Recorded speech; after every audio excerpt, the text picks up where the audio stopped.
Oh, Merry Christmas, Happy New Year, and welcome to what will be the last Inside the Numbers for the year 2025. It kind of just blew by, didn't it? Don't forget, if you like the videos, like them and share them far and wide. Welcome to Inside the Numbers with the People's Pundit. I am your host, Rich Barris, the People's Pundit. I had a great Christmas, and I hope you all did too. I had a fantastic Christmas. I'm going to have a nice, quiet New Year, and I'm looking forward to it as well. But I know there's a little bit of a surprise for you guys. I think a lot of you thought that I was done for the year and that was it, and I was just going to kind of lay low.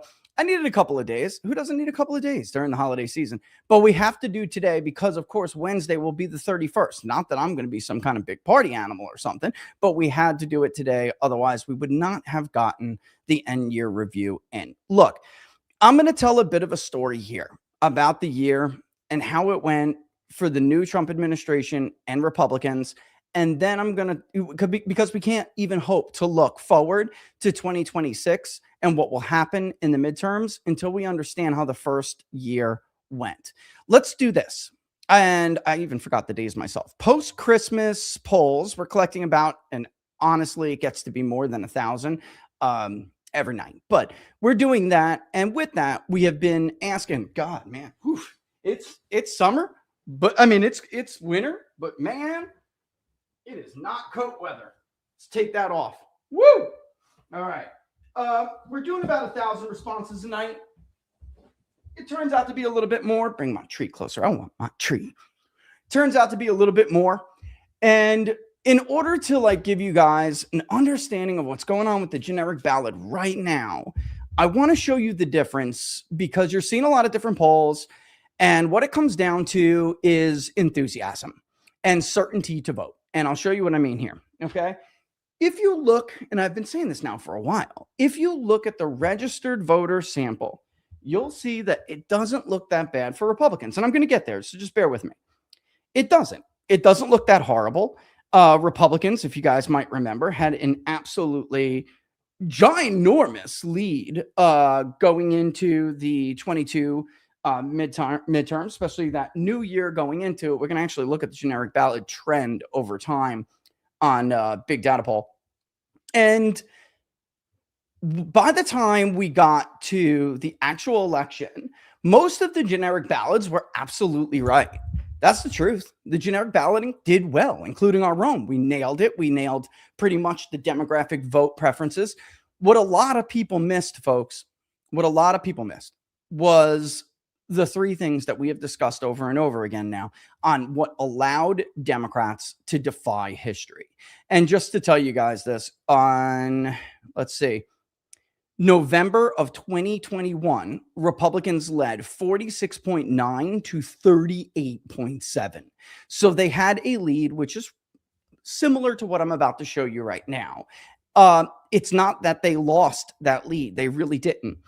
We've talked about, we don't have time in a year-end review to recap everything that we have said in this past year. But remember, there were the 3 R's. That's how Democrats were able to buck history. All right. Number 1 is the realignment. They understood much better than Republicans how the realignment would impact turnout, especially in midterm versus presidential cycles. Democrats understood this. 2 was redistricting. All right. And by the way, we can't go into the realignment, but they knew they would have the higher propensity turnout coalition. And Republicans were still living in the year 2010 and 2014, and they didn't understand how this worked. The second was, of course, redistricting. Democrats absolutely thumped Republicans on the redistricting war after the 2020 census.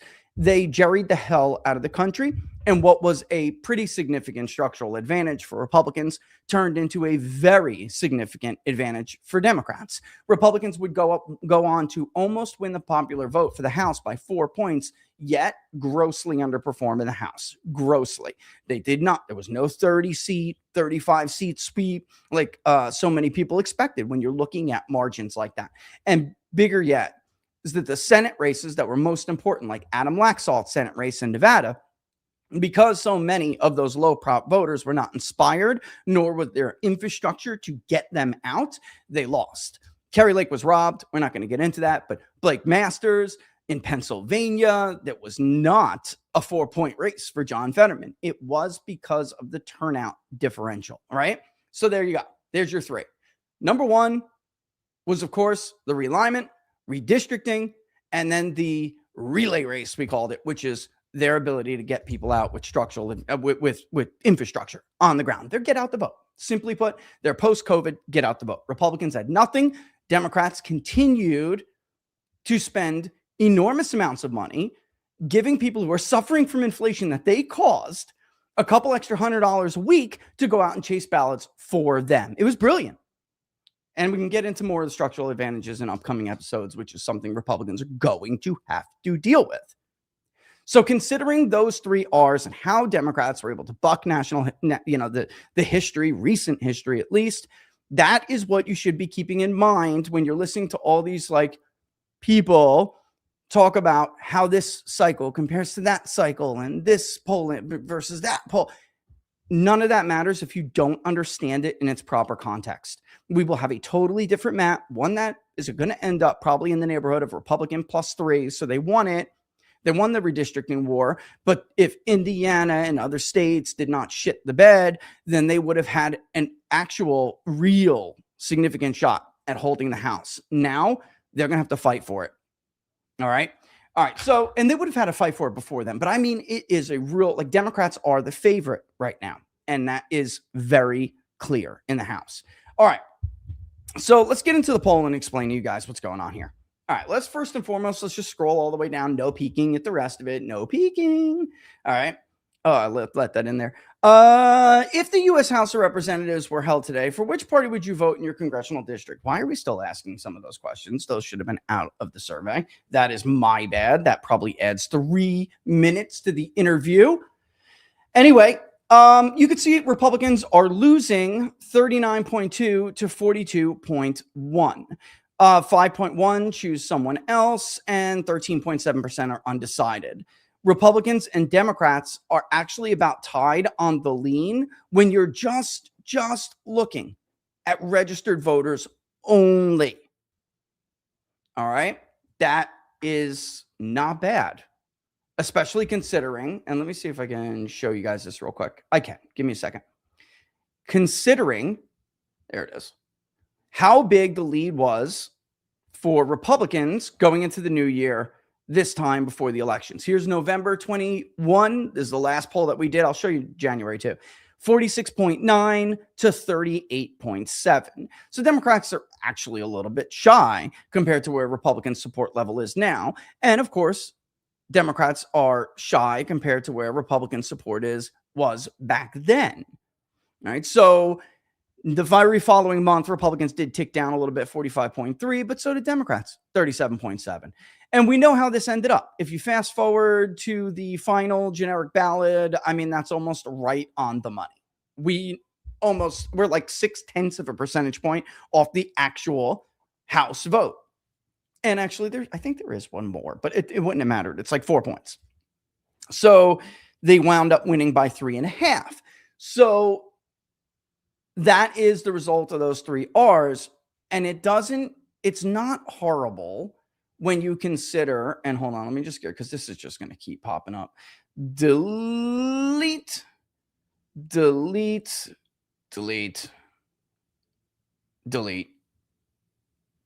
Okay, that's right track, wrong track. I'm keeping that. Delete. I'm just not going through all this every time I go to show you guys something. Delete. It'll load up and take forever. Delete. Longer than if it would be believe me, longer than it would be if I left this here. Okay. Where are we now? Okay, the leans. There are some questions in here I really don't want you guys to see. They're supposed to be a surprise too. I don't want to show them to you. Oh God, conservative identification is really low, 38%. I mean, 28.8%. All right, so you see this trend. Put a pin in that, and we're coming back to that in a second. We're going to share this again. Boom. We're going to filter out. Oh, you guys can't see it yet. Okay, just bear with me. We're going to filter out unlikely voters because this is what's going to happen now. And I'm even going to do this now with our final poll before the new year even strikes, because I am putting out a generic ballot very, very soon. It will be the generic ballot you're looking at right now. weighted. This does have to be modestly weighted. And I do expect, especially in the likely voter, Republicans will probably do a little bit better, but you will see why Democrats are going to have a fairly sizable lead in the final poll of 2025. All right. So this is the entire registered voter universe. We have known for some time that normies now, because of the realignment, the world is upside down.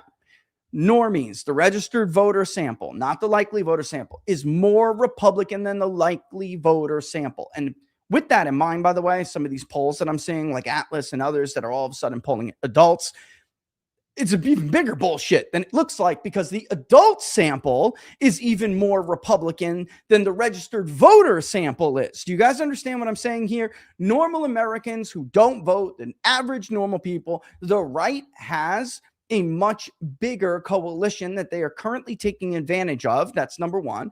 And number two, they have a bigger majority than it looks like they have on paper.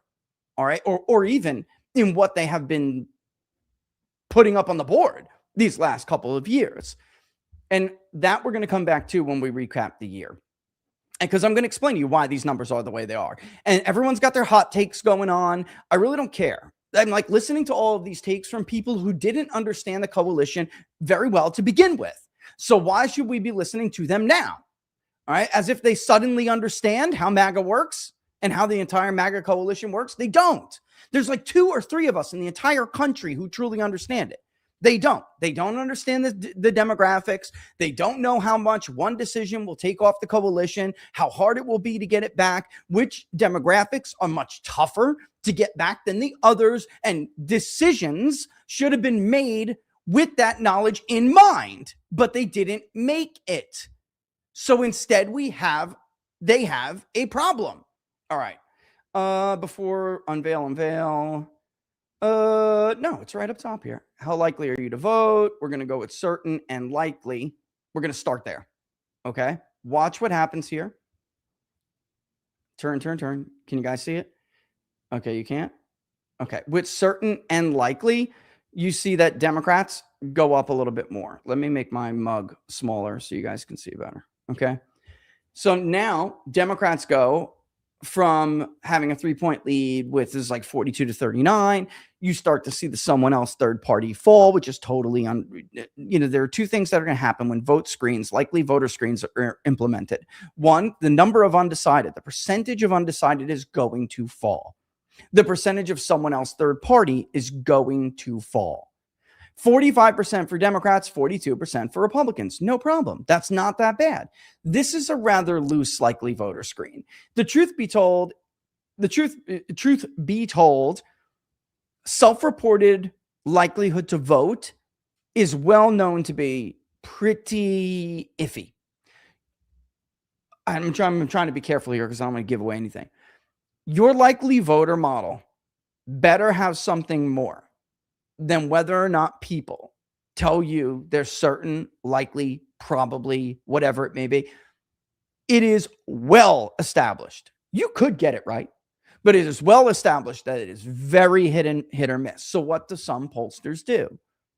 Well, some pollsters will, like us, if there are newer voters, or at least we believe there are a pool of potentially new votes. There's always going to be somebody who votes for the first time in a midterm or in a presidential cycle. So there have to be additional questions, which I'm not going to show you, that seek to separate who is and who is not going to be a first-time voter. That's number one. And for everyone else, the vast majority of everybody else, they have vote history. And if you are not doing garbage old school data collection methods and you have the ability to data append, or what's called dedupe, to the voter file, you will see their vote history. I'm not going any further than that. Through some combination of the things that I just talked about, a pollster should develop what they have tested in the field and have determined to be a reliable, likely voter screen combined. And when we do this, it isn't just going to be that. It will be more tight. It will be tighter. And I'm going to show you some of that. Okay. Let's just get rid of the likely, the people who self-report that they're likely. Now look at this. Okay. First and foremost, I should have just showed you how that changed. Now we're just talking about certain. That's it. They're certain. And we're going to go back and we're going to look at their vote history to make sure that that is true. Some pollsters, by the way, will take a shot in the dark and they'll say something like, I am anticipating that 2 to 3% of the electorate will be new voters. And that is a credible way to do it. We have a little bit different way that we do it, but that is a credible way to do it. As we get closer to the election, those estimates will get more and more concrete. You'll be able to learn from the trends of people who are taking these screens. And from those different trends, you'll find out that there are maybe more or fewer people that you think are actually going to turn out. So theoretically, by the time we reach September or October, especially of next year, everybody's going to be fine-tuning their likely voter screens, and we're all going to be projecting what we think the electorate's going to be.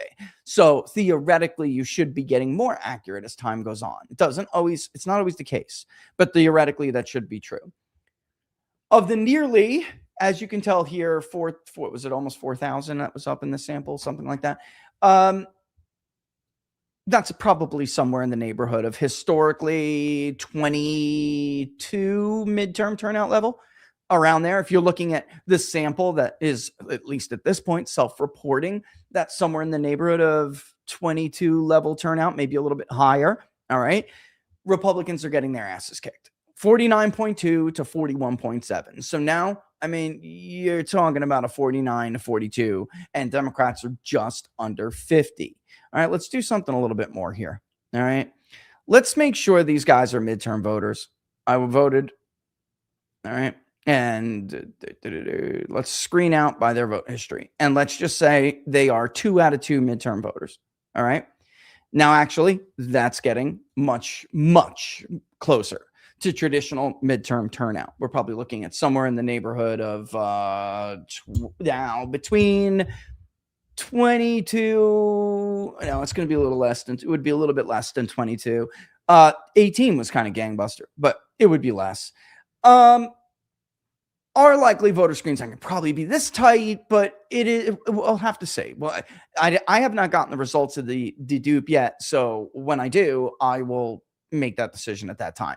But you can see Republicans actually tick up a little bit. So Democrats are still up, though, 49 to 43. But Republicans gained a point. Democrats actually fell a little bit. So, I mean, that's somewhat decent news for Republicans. And at the end of the day, when we start to screen even a little bit more, robust, which everyone should be doing, then you'll see that, you know what, there are some people who are taking these surveys. Let's be honest, they're really not going to vote. Right. And we can get a little bit closer to that. Let's say they're 24, 22, and 18 voters. Okay. Yep. There's 24. So why? Because we're going to see the more likely voter. Okay. Bang, 49 to 43. Again, it's D plus 6. But the bottom line is you're seeing a pattern here, correct? You understand where I'm going with this? You're seeing a pattern. If turnout ended up being much, much higher, Republicans actually have a chance to do what they need to do in order to potentially, and I say potentially because I got to tell you guys, it's going to be tough, but potentially even keep the House. And I don't think that people need to give up the concept of holding the House. And I never did, which is why my commentary throughout this year has always focused on people understanding that you don't have to submit to history. You don't have to go down the road that so many of these other parties just kind of submitted and went down. Democrats chose not to go down that road in 22, and they understood the lay of the land. They prepared for it. They understood what their voter wanted, and they prepared for it, which is a big deal. I mean, that's a big part of this. And they took all of the bad polls that came in throughout the entire cycle, and they tricked everybody. And it worked. But you can't keep your head in the sand. Democrats had no illusions about the uphill battle that they faced going into 22, and they still were unable to recapture the House. They were able to hold the Senate and the House was basically a wash. Let's be real. It was basically a wash. There's a tiny, tiny, tiny little margin in the House of Representatives. So that has led my thinking the entire year, because I know what so many other people don't seem to know. And that is this. If Republicans just did what they promised they would do, they don't have to accept defeat. They have the numbers. They chose the easy way. And we can see it clear as day when we go back to the timeline. And here's where people get upset. But it's tough shit. It's the truth. Happy New Year. All right.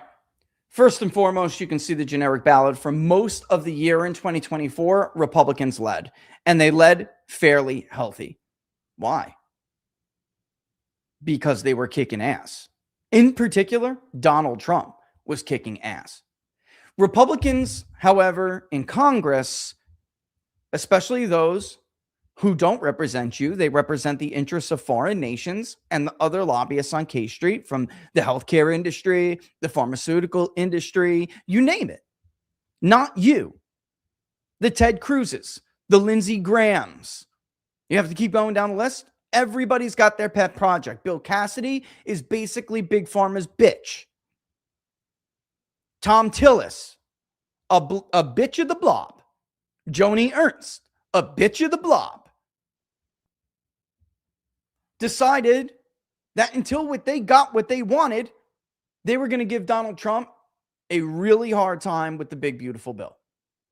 Until they got what they wanted, and there were other dynamics at play, Elon Musk had to be sidelined. And what did they want? They wanted to do what presidencies have been doing in the Republican Party for years, which is why they keep fracturing off huge parts of their coalition. Happened to George Herbert Walker Bush too. They want to have their global pet projects,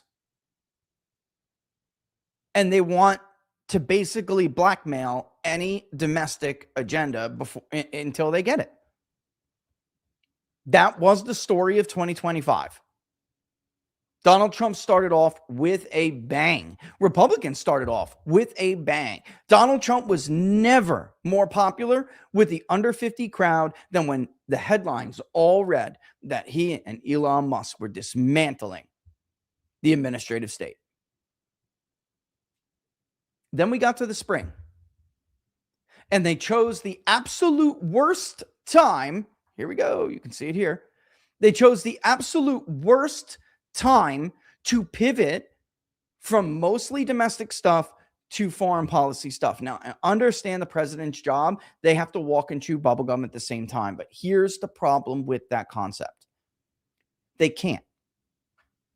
They can't. And Congress sure as hell can't. You must take every single day, every single hour, every single second of a peak presidency and use it toward advancing your domestic agenda. If you get distracted, you will spend your political capital, which is what Donald Trump did, on bullshit that people don't want. And once Congress and these scumbags in Congress get what they want, they will never return to help you. They will promise you they'll return with that domestic agenda, but they will not do it. This should have been the lesson of Trump's first administration, when they screwed him over the omnibus. And Paul Ryan and Kevin McCarthy promised him that after the new year, before everyone got started with campaigning, they would come back and fund the wall. It never happened. Why? Because Congress is risk adverse.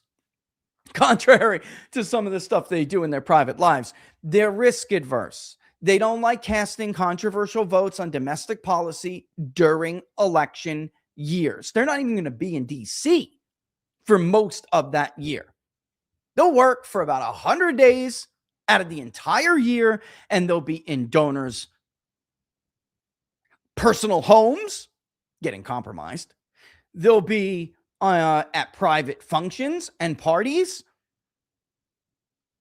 They'll sure as hell won't be at that many town halls for you, so don't get your hopes up.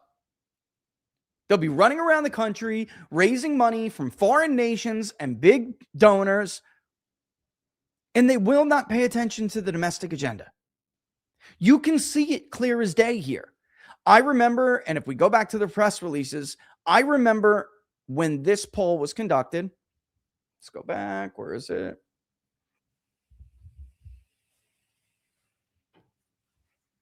Here it is. And I said, "Oh, let's not get a little distracted here. There started to be all these questions with Epstein. Let's not get distracted. People aren't going to like how you're going to handle this. How you did handle it. You gotta go back because we're seeing some numbers. It don't look good. You just lost a huge approval lead, a huge approval advantage. And the reason is people are starting to get a little bit nervous that you're doing what every other president done. Like, I can't tell you how many times we heard, oh my God, here we go again. No. That is what we heard in the spring going into summer. Not again. Don't do this to us again. Our issues aren't handled yet. The country is in dire straits. I'm suffering. I can't afford shit. What am I going to do about my student loans, the cost of a home, rent, shelter in other ways, automobiles, feeding my children? Not again. I tried to warn them back then. They didn't listen. Sure, they came crawling back 3-4 months later, asking me and others, what do we do now? What do we do now? And all of the people who will be supporting Ted Cruz and Ron DeSantis in 2028 cheered him on as he did it because they wanted him to fail. Meanwhile, the objective, the number one objective should have always been, wow, look at those voters that Donald Trump won that we did not win in 2024. How we should look at Michigan. Where is it that Mike Rogers failed and Donald Trump succeeded? Where is it that McCormick, who barely won, he was dragged across the finish line? Where is it on this map? And who are these people? What do those neighborhoods look like? What are their hopes and dreams? What are their struggles? Where did McCormick fall short and Donald Trump succeeded? What happened in all these other states? And I'm so sick and tired of people crying about fraud. Trump swamped it. He did it by having a coalition who believed him when he said, we're going to end Ukraine. We're done in the Middle East. We're deporting everybody. I'm going to dismantle the deep state 52 times. Dismantle the deep state 52 times that I, in my own personal research, was able to find and corroborate. I even contacted a reporter who did an article on this himself. At least 52 times he said, I will end the war in Ukraine. Sorry, not dismantle. I will end the war in Ukraine. Make sure we get our facts right. End the war in Ukraine within 24 hours. 52 times he said that. Meanwhile, he welcomed Zelensky just this week, folks. Just yesterday, welcomed Zelensky with open arms. And what did Zelensky do in return, in thanks for Donald Trump's patience and graciousness? He tried to kill Vladimir Putin last night. That's how a peace process goes? It's bullshit. It is a far cry from what some of these people voted for. And it isn't only in Dearborn Heights where Mike Rogers fell short. Tim Pool had a tweet earlier today, which was absolutely right. Donald Trump and the Maha marriage actually won suburban women that Republicans were struggling with. So funny, because the theory of the case for the DeSantites and all the rest of them during the 24 nomination was that, no, we don't need these Trump or bust voters. Here's the thing. We're going to win back suburban women. Of course, a county like Oakland County, textbook for this. Mike Rogers underperformed Donald Trump. It's the icing on the cake of these people's stupidity. How did he do that? Because when we talk about low prop voters, we have a tendency to fixate on those who have no college degree or working class, right? In truth, and you can go and look at the voter validated studies. We've gone over them. We spent many episodes this year talking about this. In truth, Donald Trump brought out educated white women who don't vote. And he didn't just change the margin based on changing people's minds, which he did. He really changed the margin because of educated white women in that demographic, typically born in the 80s and in less so in the 90s. That's how we did it. It's, again, icing on the cake, considering everything we're like debating. And it really was never a debate. So they blow the Epstein files and they go, and we don't have to harp on this again. They blow the handling of the Epstein files. Trump fires off a tweet. And I'm not trying to be hard on the president here. I'm telling you the timeline of 25. This is how they went. This is how it went, whether you like it or you don't like it. And Trump fires off a tweet that says, I don't want your support anymore if this is the way it's going to be. By the time we get to July, what happens? Well, after visiting the White House multiple times, being the first foreign leader to visit the White House multiple times, Benjamin Netanyahu finally successfully lobbies with the help of Ted Cruz and Tom Tillis and Lindsey Graham. Big role, Lindsey Graham. Big role. With the help of all these senators, constantly trying to blackmail him over it, Donald Trump ends up bombing Iran.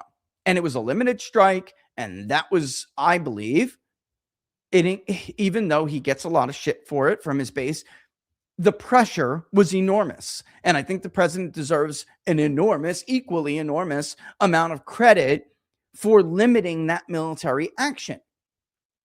We'll see when Netanyahu comes today, technically, to request that he basically give air support to the Israelis while they attempt to take the part of Iran that is included in Greater Israel. And by the way, Jack, I'm so glad you tweeted what you tweeted earlier, that maybe it's about time Americans understand what this is really all about.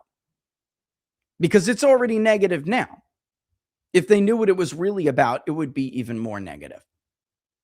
And it doesn't matter what you call them. I'm not going to spend a ton of time on this episode going over Mark Levin's funny ass. I mean, the guy's just losing his mind.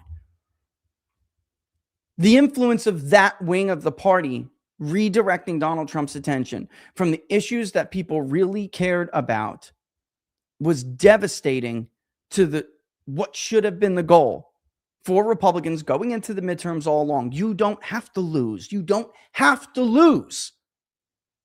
You never did. You just had to be what you said you would be. And a lot of this can only fall on Donald Trump. It's unfair to him. He's dealing with 450 pieces of shit in the U.S. Congress. It's unfair to put it all on his shoulders. When you have people from your own party attempting to blackmail you and your agenda, what the hell are you supposed to do? What kind of system is this? But it is the system that we do have. And why I always told you that the election of one man, a revolution does not make. That's what primaries are for. This is your only vehicle to fix this. It doesn't matter if you were to elect Jesus Christ himself. He wouldn't be able to get it done without a miracle, without using like his special powers. No, Lindsay, we don't want to kill innocent kids. It's funny because, again, I don't know what people are still trying to debate publicly on like social media, as if the White House doesn't know everything I'm saying is 100% true. They do. They know now. The jig is up, dude. There was no 4D chess. I literally have messages from when they realized I was right the whole time saying, does it suck to be you and be right when shit like this happens? Yeah, it does.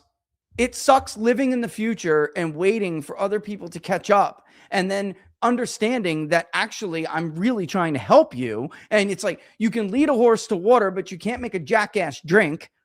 And then when we finally get to the present moment where they catch up, you're sitting there shaking your head like it didn't have to be like this. It never had to be like this. But they did not listen. By July, Trump's approval turns negative, and it hasn't come back ever since. Is it terrible? No. I'm actually stunned with Trump's approval rating in our poll right now. We're going to drop that. I mean, these people on Real Clear Politics, man, this is just outrageous. Trump is not at 36 to 30, 38, 39%. It's crazy. Our recall vote is almost always perfect. If there was an issue with our approval rating, we would see it somewhere else. There'd be some kind of crazy response bias where our recall vote would show like Trump won the popular vote by 4 points or something. That isn't the case. And in fact, in this sample, if I'm not mistaken, in this sample, I actually think it's to Kamala Harris. Way too Kamala Harris.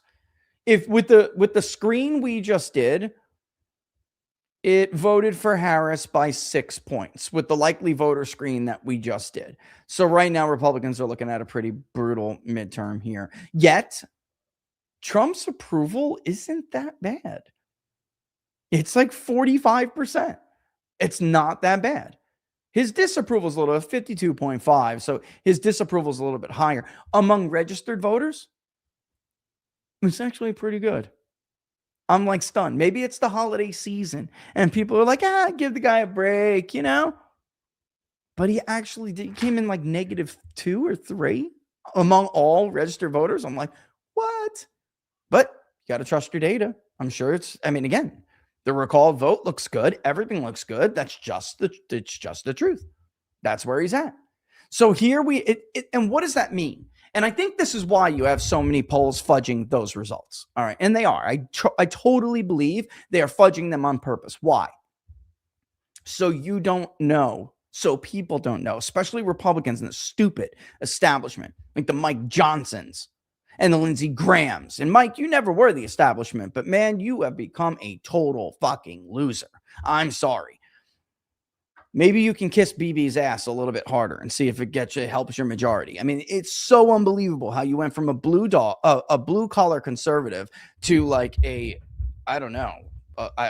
This is why I wanted Kevin McCarthy to keep that job, because the House Speaker's job is just going to dirty up whoever takes it. It's almost impossible unless you have a huge majority. It's almost impossible not to get dirtied up by that job. So while I love Matt, I always thought he was wrong. So did Sean Parnell. I remember talking about this back then, being like, dude, guys, you don't even have a plan B. This is not a good idea. I understand your frustration. I'm even advocating for voters who have similar frustrations, but let Kevin get the shit kicked out of him. He's malleable. Like, he's not ideological. He can be convinced. He can have his mind changed. Yeah, he's a sellout, but like, you can force Kevin to do stuff. Don't ruin Mike. Don't ruin somebody else. And that's what happened. Mike, your numbers suck. They're horrible. Oh, Mr. Speaker now. Mr. Big Shot. You did a horrible job, bro. That's just the truth. You did a horrible job.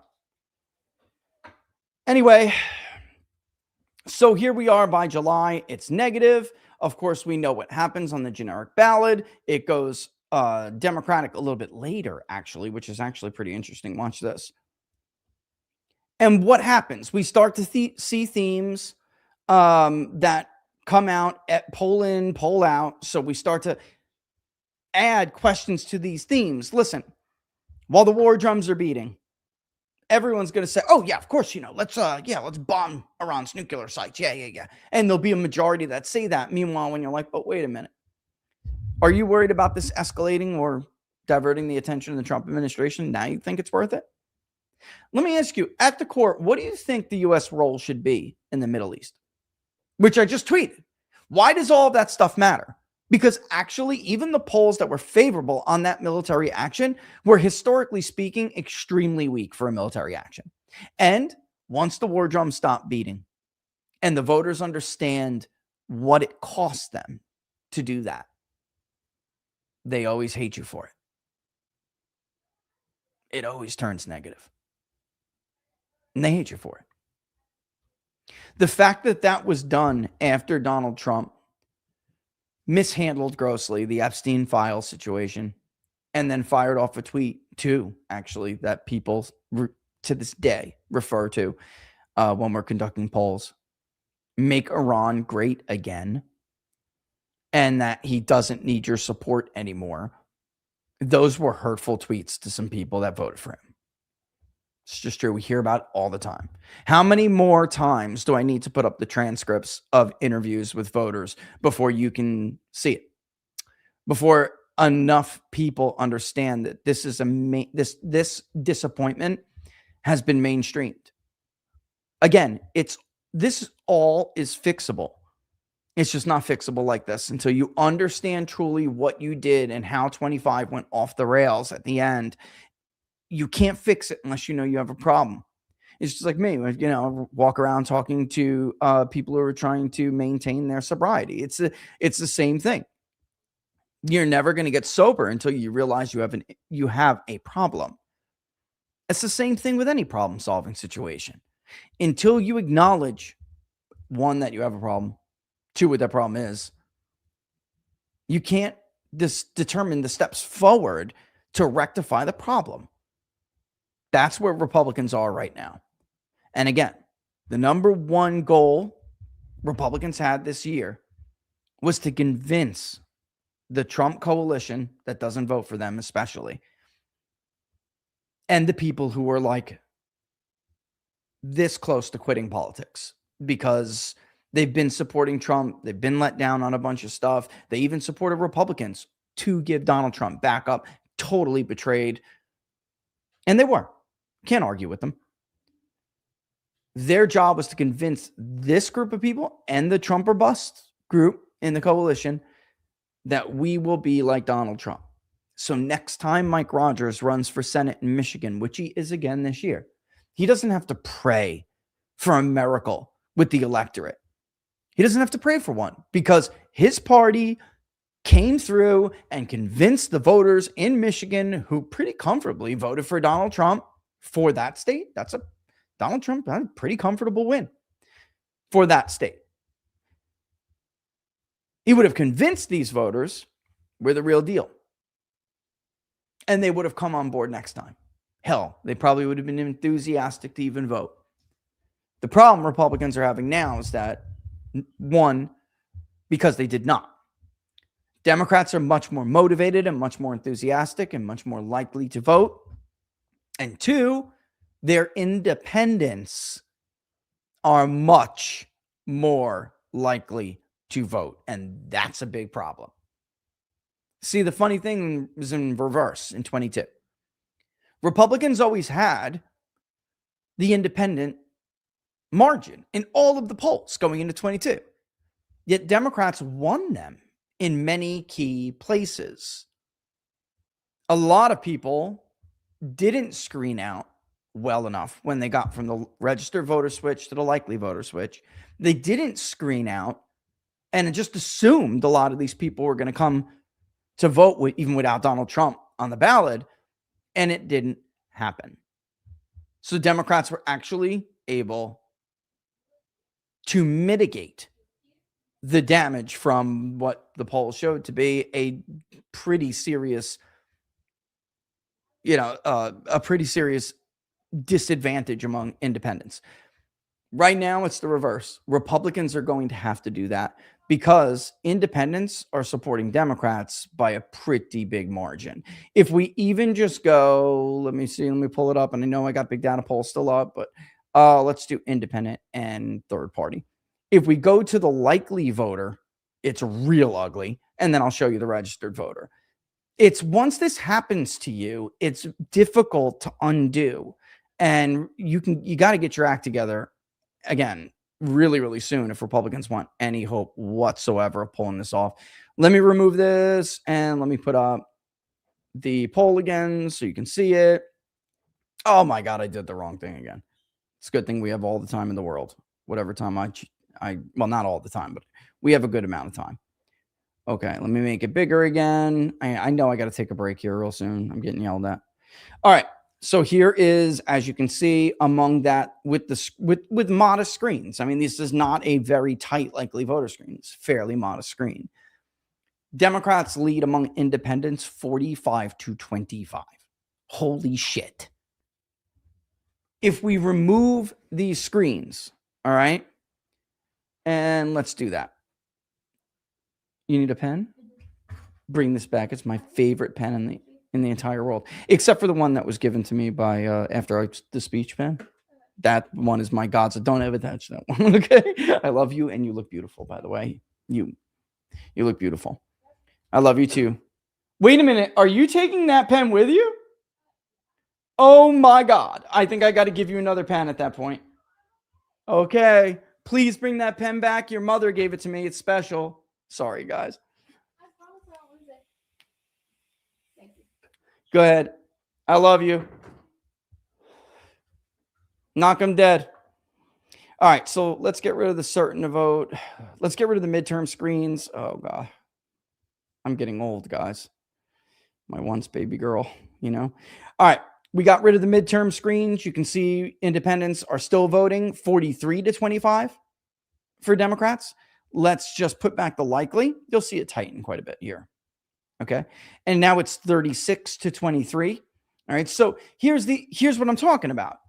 Republicans could do better. Watch if we put back all likely voters, even certain not to vote. All right. You can see, oof, it's still terrible. 30 to 19. Let's get rid of the certain not to. See where we're at here.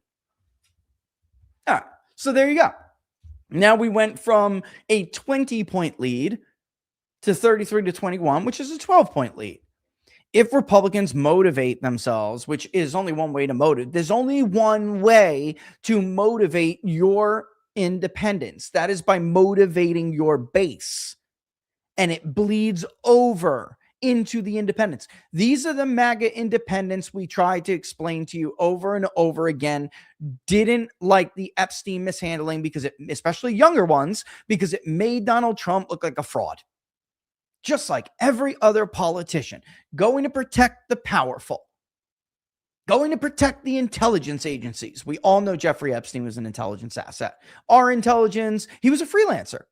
All right, so don't pick on Israel. The guy was a freelancer. Ehud Barak is a freaking liar. We know it now from reports that came out this year. The guy's negotiating arms deals with African third world countries.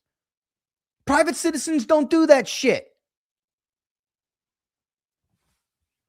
And it made him look like a fraud to these people. Then he does, right after that, the worst thing you could do, which is make yourself look like somebody else's puppet. I'm not saying whether it's right or not. I'm telling you what the optics of it are. It's not my opinion. These are the opinions of the voters that we snapshotted. We took the transcripts from. We've been throwing them up since the summer. This is what these people say. It's more than just showing top lines of a question we asked. We gave you guys transcripts of interviews. Now we've been asked by various people, find out why we underperformed. Here's our text messaging campaign data. Here's this. Do focus groups. Do that. We conducted more interviews this year than I think we have ever conducted at Big Data Poll in a single year. I have to go look it up.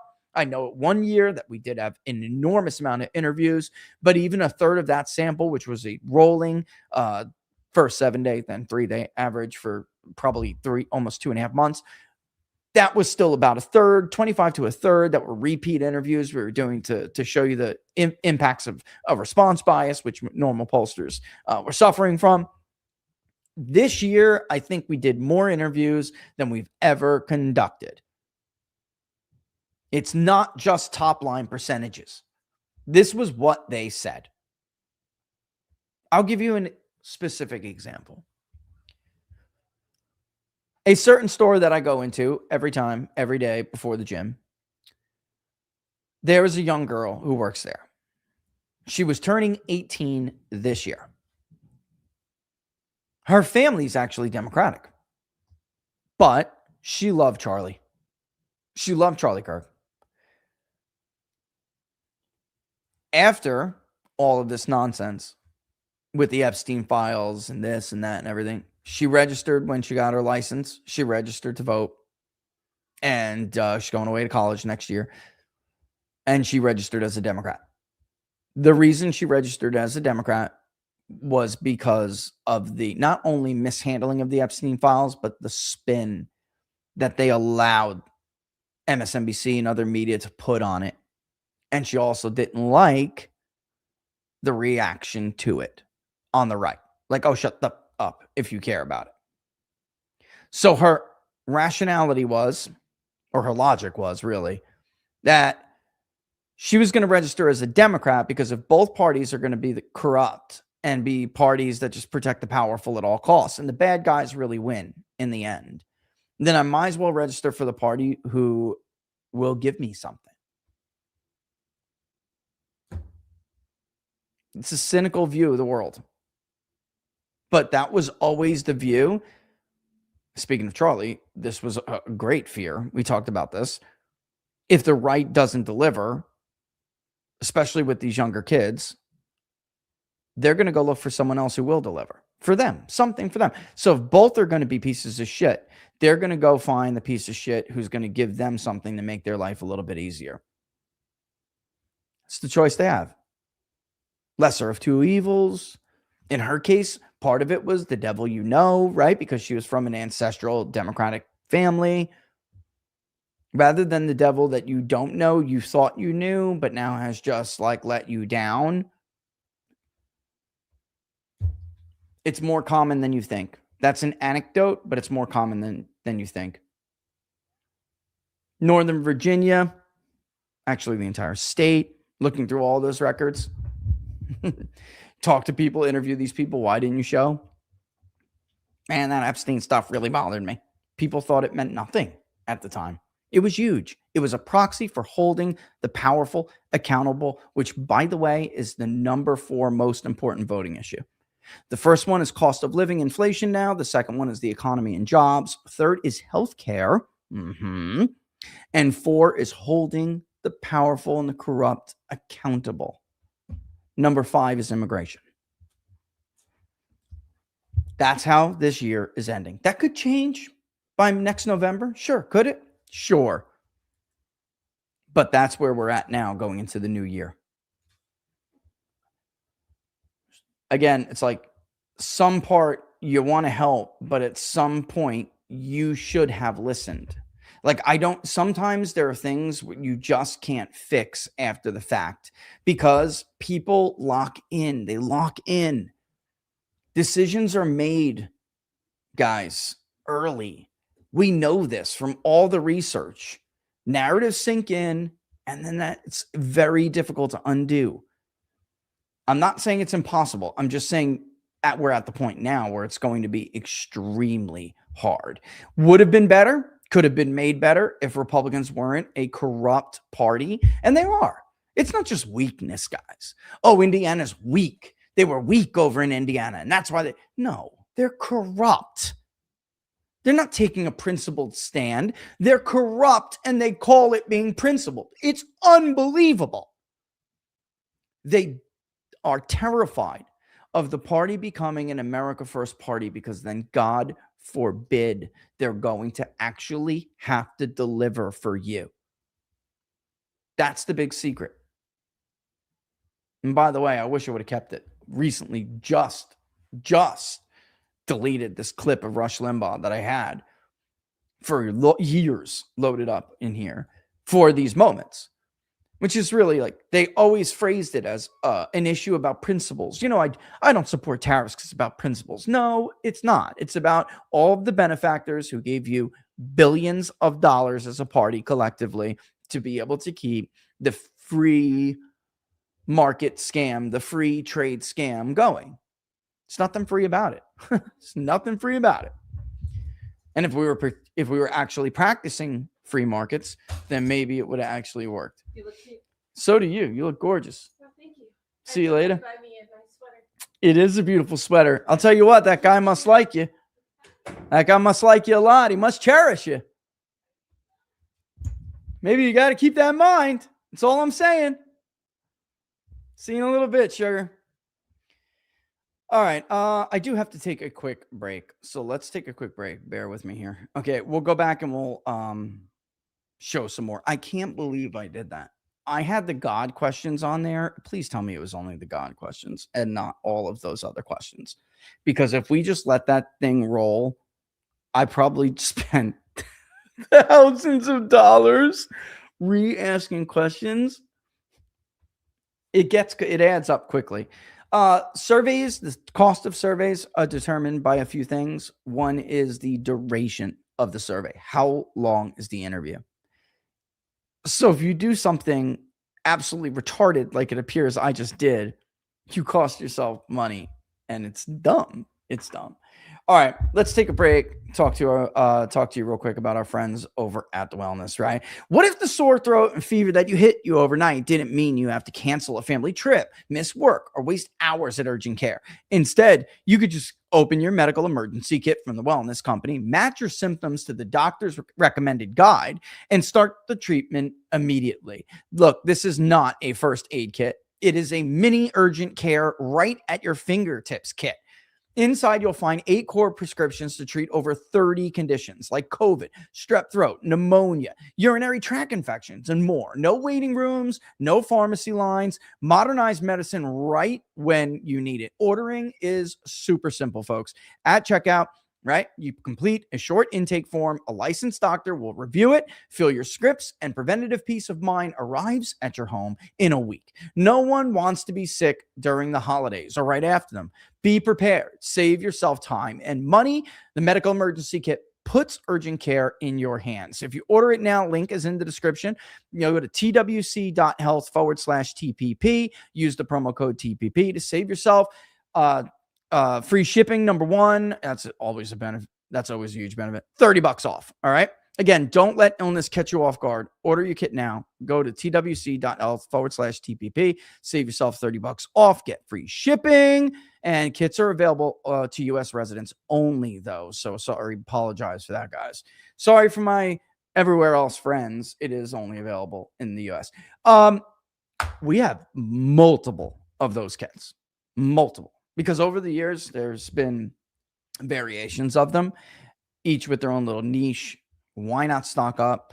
I did. One already was like a lifesaver, literally, because an infection can kill you, right? So it's great to have a slew of antibiotics on hand. If the stupidest little, even if the stupid, in my case, it was like the dumbest little thing, and you don't care for it. You don't have time. You say, I'm too busy working, or at the holiday season, I'm too busy, with the holidays, and you let something go that you think is going to be no problem and end up limping at Robert Barnes's event.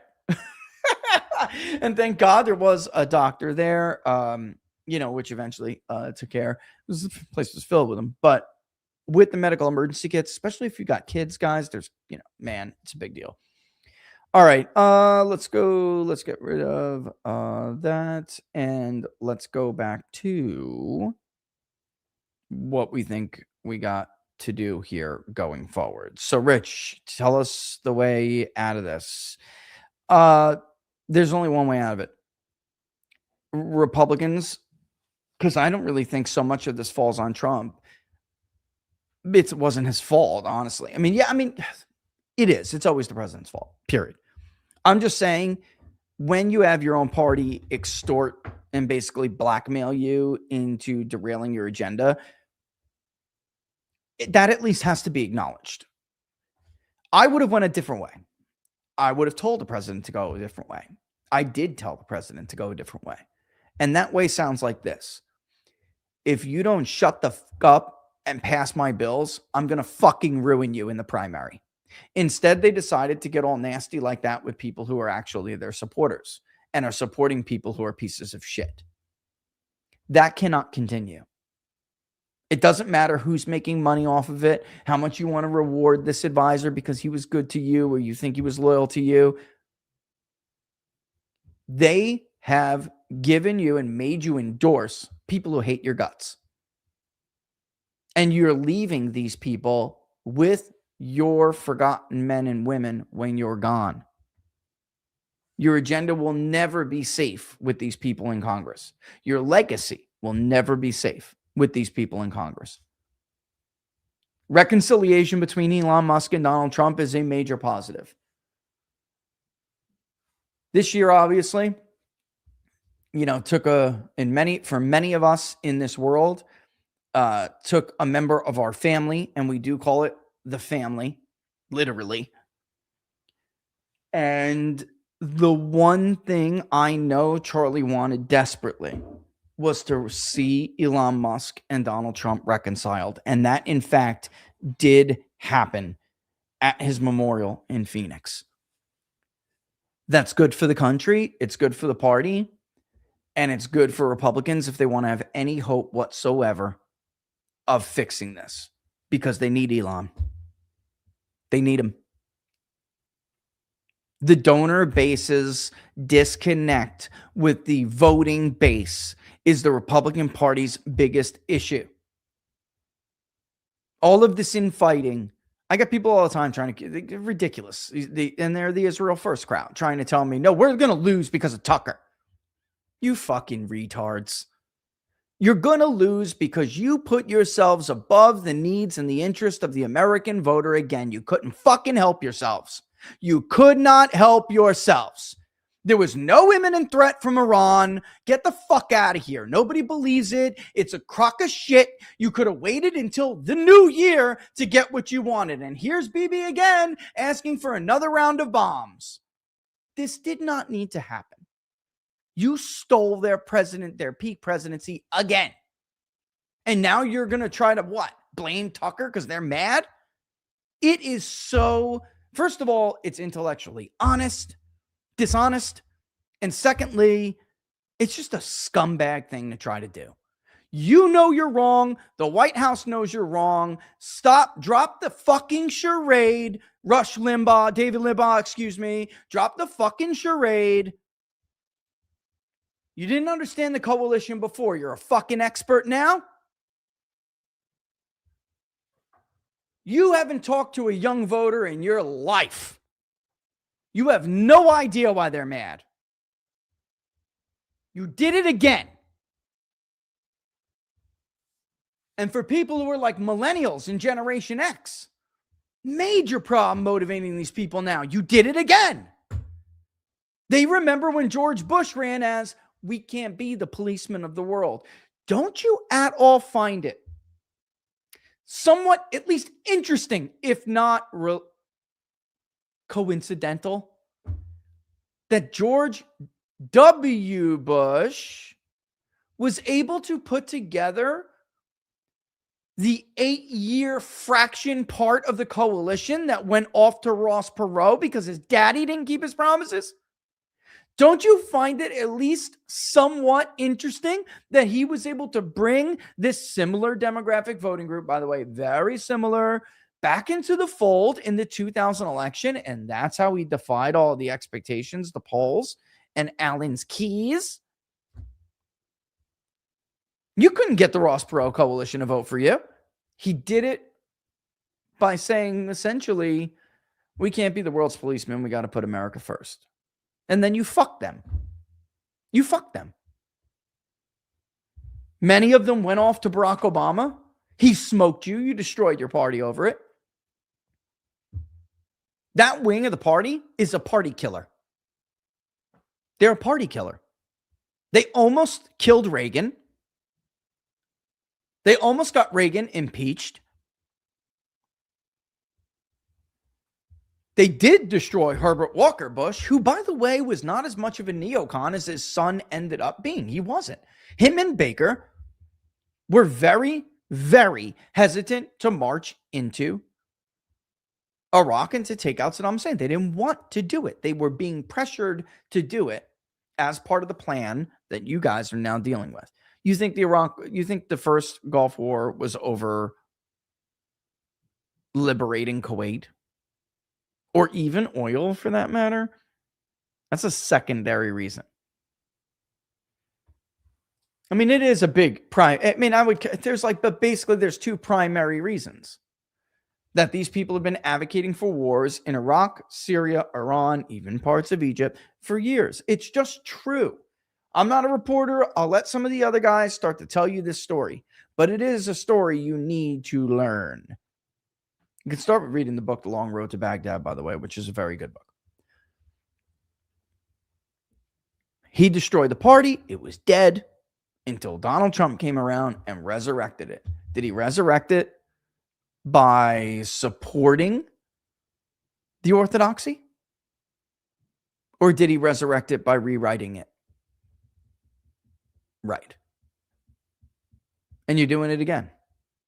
So you really have two very clear choices. You can either right the ship. Republicans need to start to actually put Donald Trump's agenda into codified law. People have to be held accountable. That's why there's this big fight right now. Harmeet's still trending. And here's why people are mad, Harmeet. There were hundreds of January 6th political prisoners in jail already, long before the end of the first year of Biden's administration. So, I mean, you can go on and give people this like excuses of, statutes of limitations for this and that and the other thing. But all you're doing is reminding people that you were ineffective compared to Biden. That's it. The Biden administration ran circles around you. They did. Let's call balls and strikes here. Have you done good things? Sure. Does that nullify or negate the fact that what I just said is true? Absolutely not. Joe Biden had more political prisoners in jail by December of the end of his first year than Vladimir Putin had in jails throughout Russia. Who's paid for that? Nobody. We can go on and on about the auto pens, but how were those pardons issued for Fauci and Liz Cheney? Did Joe Biden sign those pardons himself? Who's been held accountable for that? So again, I mean, it is what it is.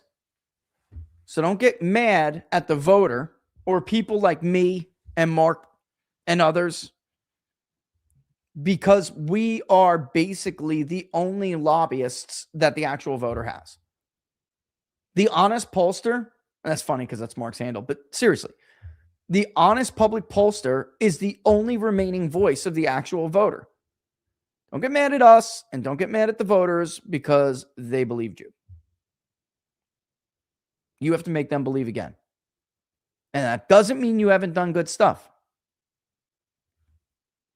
Obviously, it's not good enough because you're getting your fucking ass kicked. And again, it doesn't have to be like that. Roosevelt, who did lose after the New Deal. A lot of people don't know this, but Roosevelt did lose a pretty punishing midterm after he pushed a ton of New Deal reforms because the New Deal was so much bigger than what remains of it today. A lot of it got struck down, even repealed, amazingly. Conservatives were able to roll back a lot of the New Deal. It was so much more than what we know now. It's like old age insurance and certain reforms, right? But after that, they didn't really suffer that much, that many midterm losses at all. Truman defied not one, but two election expectations. The Roosevelt coalition dominated for 3 decades. Republicans before that dominated like crazy. And I'm talking about years with popular votes.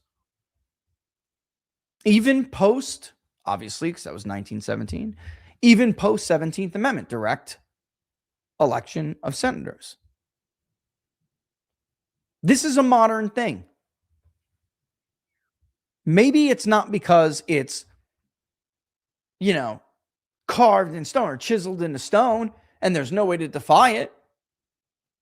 Maybe it's because it's an artifact of our current political system. It's like programmed to fail people. So they just take it out on the president every 2 years because the system's broken. It doesn't have to be this way. Did we show you? We did. Okay. Again, so you see how much uglier it gets. So when you're online and you see all these polls being shared by different people, know that if they do show something like Trump is doing better with likely voters, or not Trump, but like the generic ballot is this way and not that, bullshit. The likely voter is the only sample or population surveying at this point, because while they're all different, I mean, generally the same kinds of things go into a likely voter model, unless the guy's fudging it. I just showed you clear as day the difference. But in the registered voter sample, it's not that bad if you can motivate them to vote. If you can get your act together in enough time to get the infrastructure in place. Look at the shit that Turning Point USA has had to deal with this last year. They were one of the most successful ballot chasing operations in the country. Out of all of them that tried, 3 were the most successful.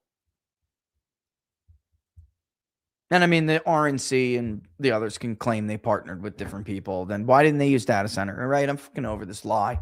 You're not in that 3. You're not even close. And all 3 of them are going to have to be around if Republicans are going to hope to try to defy history here. And the funny thing is about it is that if you talk to people who ran any of the 3, they'll tell you what is true. They're right. But they'll tell you that Kamala Harris and the Democrats still had a better ground game than the Republicans had. They just didn't have a message. You need both. You will need both. So you can't just say, well, I'll throw billions at it. Doesn't work. You'll need both, especially since the media is the one who's helping Democrats constantly with their message. All right, let me see if there's anything else I want to show here. I don't know. I may have to make you guys wait. Right track, wrong track sucks. I mean, if we get rid of let's get rid of the screens. Let's just go back to register voters. See, Trump's approval is not that bad. You see that? It's not that bad. It gets worse with the likely voters. It does. But it's not awful, guys. It's not. That's not terrible. That was like, I actually think they're people are a little holly jolly and they're giving Trump a little bit of a boost. But think about this. No matter how much Trump looks better, look at the right direction. We're now back down to 34.9. So it's like Trump is not a rising tide lifting all boats. And if Republicans think that that's the case, they're out of their minds. And the one thing I didn't show you is that with the likely voter, the undecideds, which were split basically before, are not split in the likely voter. They favor Democrats. And that's driven almost entirely by independents.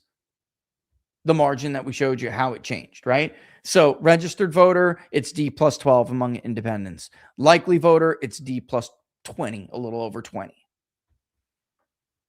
It's a problem. They have to fix it.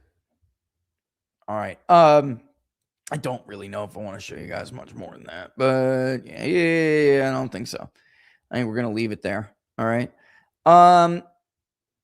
What else could I tell you here? 316. That's it. I mean, that's it. I said my piece, and that is where, and I am right. They know I'm right.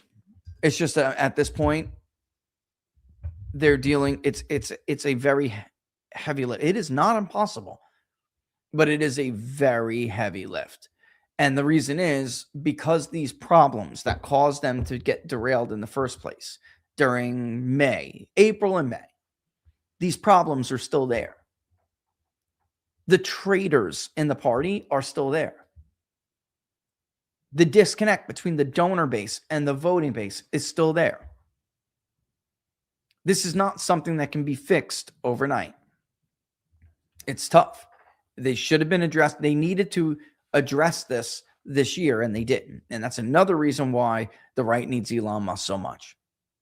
Elon has got, first of all, a checkbook that puts most of these rich donors to shame. And Elon, I'm telling you right now,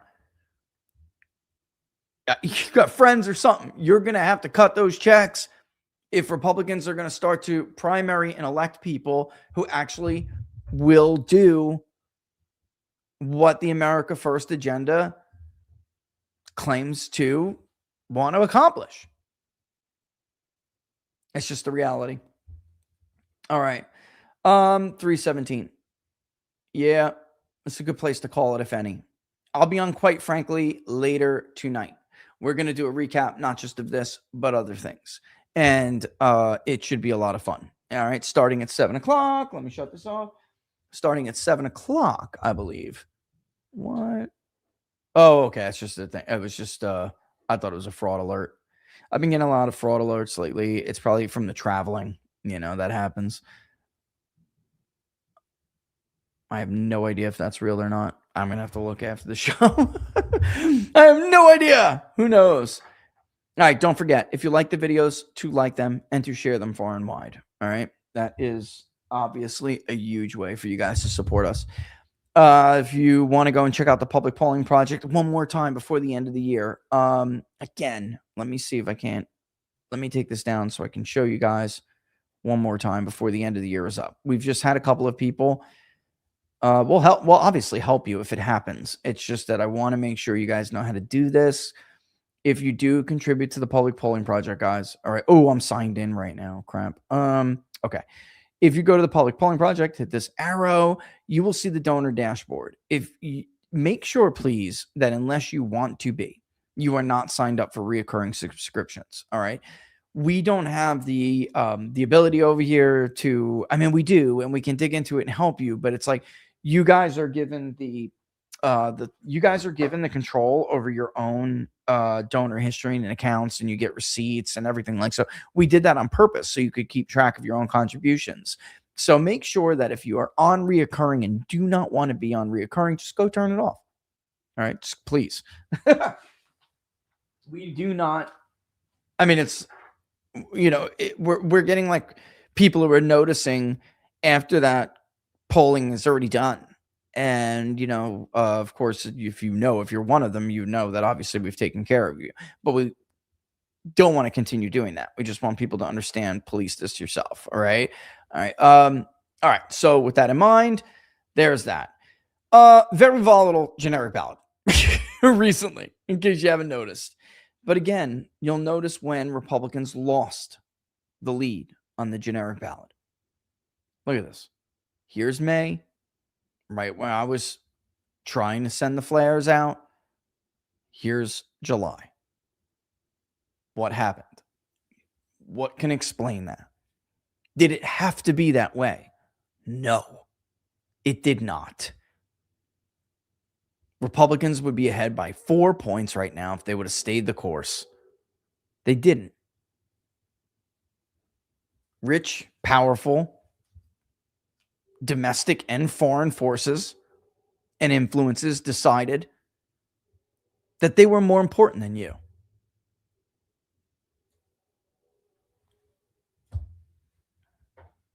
And now, unless Republicans fix it, because they let them, they're going to have to pay the price. All right. So with that in mind, I wish everyone a happy but a very safe new year. Remember, if you're going out to have fun, remember it is to have fun. And be careful with yourself. Every year, something happens. Every year. And look, this is America. You're free to do whatever you want. Just make sure it's safe so you can come back and actually enjoy the new year. Me, I'm staying home. I am redoing part of a Christmas Day dinner that I did not like. I'm going to do stuffed mushrooms this time. That's usually a Thanksgiving thing. I'm doing Italian-style stuffed mushrooms. Italian style. It's just, I'm Italian. It's a family recipe. I'm going to do half. If she's listening, the secret's out. But do you guys have you ever been to Longhorn, the steakhouse, and you ever get stuffed mushrooms and they do Vermont white cheddar on top of them?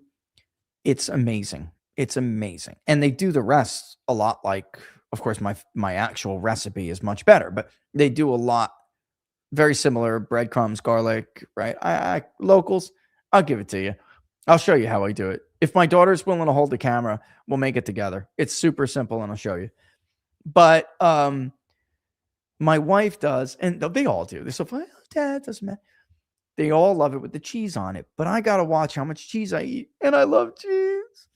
But anyway, I'm going to do a little surprise, and I'm going to shred probably about half of them with that. And then I'm going to make another roast. I'm just going to make it the way the family really, really loves it, but I don't do it that way anymore because it's not very good for you. But we have been good for years. And so I'm going to surprise that. So it's going to be one unhealthy day before we pivot back to the new year after, the beginning of the year, and hit the gym again. We hit the gym actually kind of hard early this morning. The whole family did. And yeah, it was nice. I think I lost 2 pounds during Christmas. I don't know how the hell that happened. But it looks like I did. It's crazy. Was worried that I was going to get fat because, look, guys, I like my stuff. All right. It's Christmas. I want my ribbon cookies. I want my rum balls. I definitely want my gingerbread. Oh my God, Laura's gingerbread was amazing this year. It was the best she's ever made. It was ridiculous. And we were up late doing it. Well, she was. I was just keeping her company. Watching like Little Drummer Boy. The kids were asleep. And Jack Frost Sheet, that's one of her personal favorites from the old school stuff. And whatever, watching Nestor the Long-Eared Christmas Donkey, which a lot of people do not watch. Your kids probably are going to be sad from it. I was when I was a kid and my grandmother showed it to me. But I do think that the lesson in it is worth getting sad over so you can see what God has a plan, And we had a lot of fun. And we stayed up late and did that. And she takes it out of the oven. It smells amazing, but didn't smell it like always smells that good. But there was something about it this year. And then even when it hardened, it continued this like gooey. It looked like it had a hardened smoke ring. Like you got smoke on the smoker, you get nice smoke ring. Well, it like hardened with that around, but never was hard ever. And then inside continued to maintain that gooey center. Oh my God. So good. Not too gooey. It was so good. So I ate a ton of gingerbread. Did I stuff my face like a fatty? No.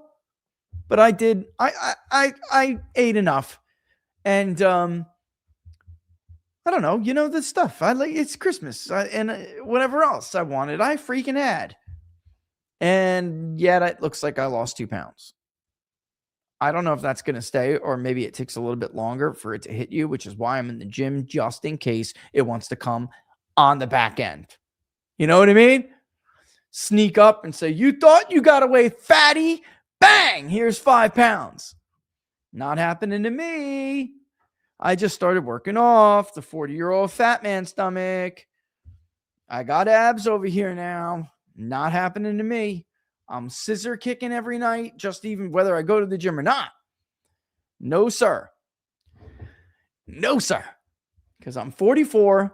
I'm going to, at a certain point, if you don't get to a certain point, it is incredible. It's already hard where I am now, but it is incredible to get to be like to look the way you want to look if you don't do it by a certain time. And this year was good. Next year, I hope will be even better. I will say this, and I'll end like this. For Trump supporters out there and Republicans out there, again, or independents, again, MAGA does not equal Republican, and Republican does not equal MAGA. So stop making those false comparisons. Trump's coalition is Trump's coalition. It's not the Republican coalition. But for all of you guys out there who may be like disappointed, and maybe you're part of this 4 to 6% of the Trump coalition that's going to cost Republicans the House and Senate if you don't come out, maybe Senate, although Senate's much harder. I think actually Republicans are lucky we have so many months ahead of us because a month or so ago, like last November, if the elections were last November, I think they would have gotten rolled and the Senate would probably be gone. Or at least within reach of Lisa Murkowski to pull a, I'm going to switch parties. I'm caucusing with the Democrats as an independent, because she is going to do that. If you give her the margin to do it, she's going to. I already know that for a fact. She can lie to people all she wants. I know it's true. She's a liar. Anyway, I would say this to you guys, if you're part of that 4 to 6%. Could have been Kamala Harris. You want to know what you have to thankful, you want some New Year's resolution? Make the New Year's resolution that, I don't know how to say, I'm going to say give them another chance, give Republicans another chance. I'm just saying this. It could have been Kamala Harris. Are Republicans corrupt? Yes. Are Republicans a bunch of cowardly pussies? Yes. Guilty. Are Republicans pieces of shit? Yup. But they're not going to cut your little son's penis off. Could be worse.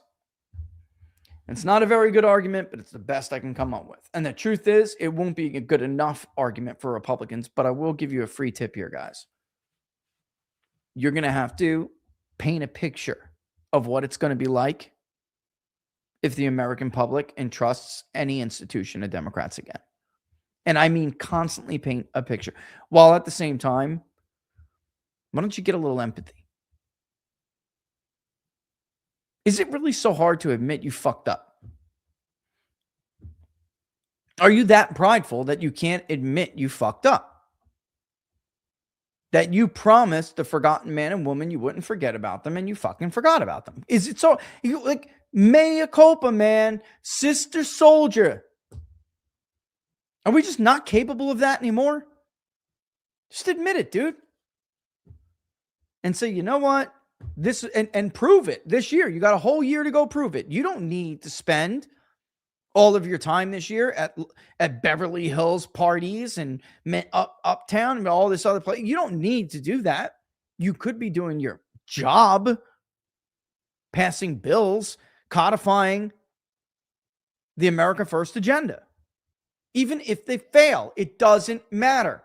You showed Americans that you were willing to try, that you were willing to do it. And by the way, we will pass it if you knock that piece of shit out of his seat and give us another Republican. This is basics. The corruption is the problem, though, guys. I mean, that's the problem. I watched a video from Sang Unger. I don't even know if I'm killing his name or not, from the Young Turks. And he went in on this, like, America first versus Israel first. And I'm calling it America first as one. And that was through the whole Mark Levin thing, attacking me and Jack and others on Christmas. This is the major malfunction with the Republican Party right now. You have a bunch of ineffective losers who can't win, but worse than that, they didn't defend the voters. They didn't conserve anything. And now there's nothing left to conserve. It needs to be restored. Their time is over, but they refuse to give it up. They refuse to allow the realignment to complete because the truth is, he can sit up there and hug Donald Trump all he wants and call him, Trump's the first Jewish president. He fucking hated Donald Trump. What are you talking about? This guy supported every single person but Donald Trump for Republican primaries. He fucking all of a sudden likes him? Are you got nobody? You're not this stupid, right? I know my viewers aren't. He's a fraud. He's a phony. He's a user, like all the rest of them. They're a user. They'll suck the life out of you. They'll take everything from you and never come to you in your hour of need or your time of need. They never.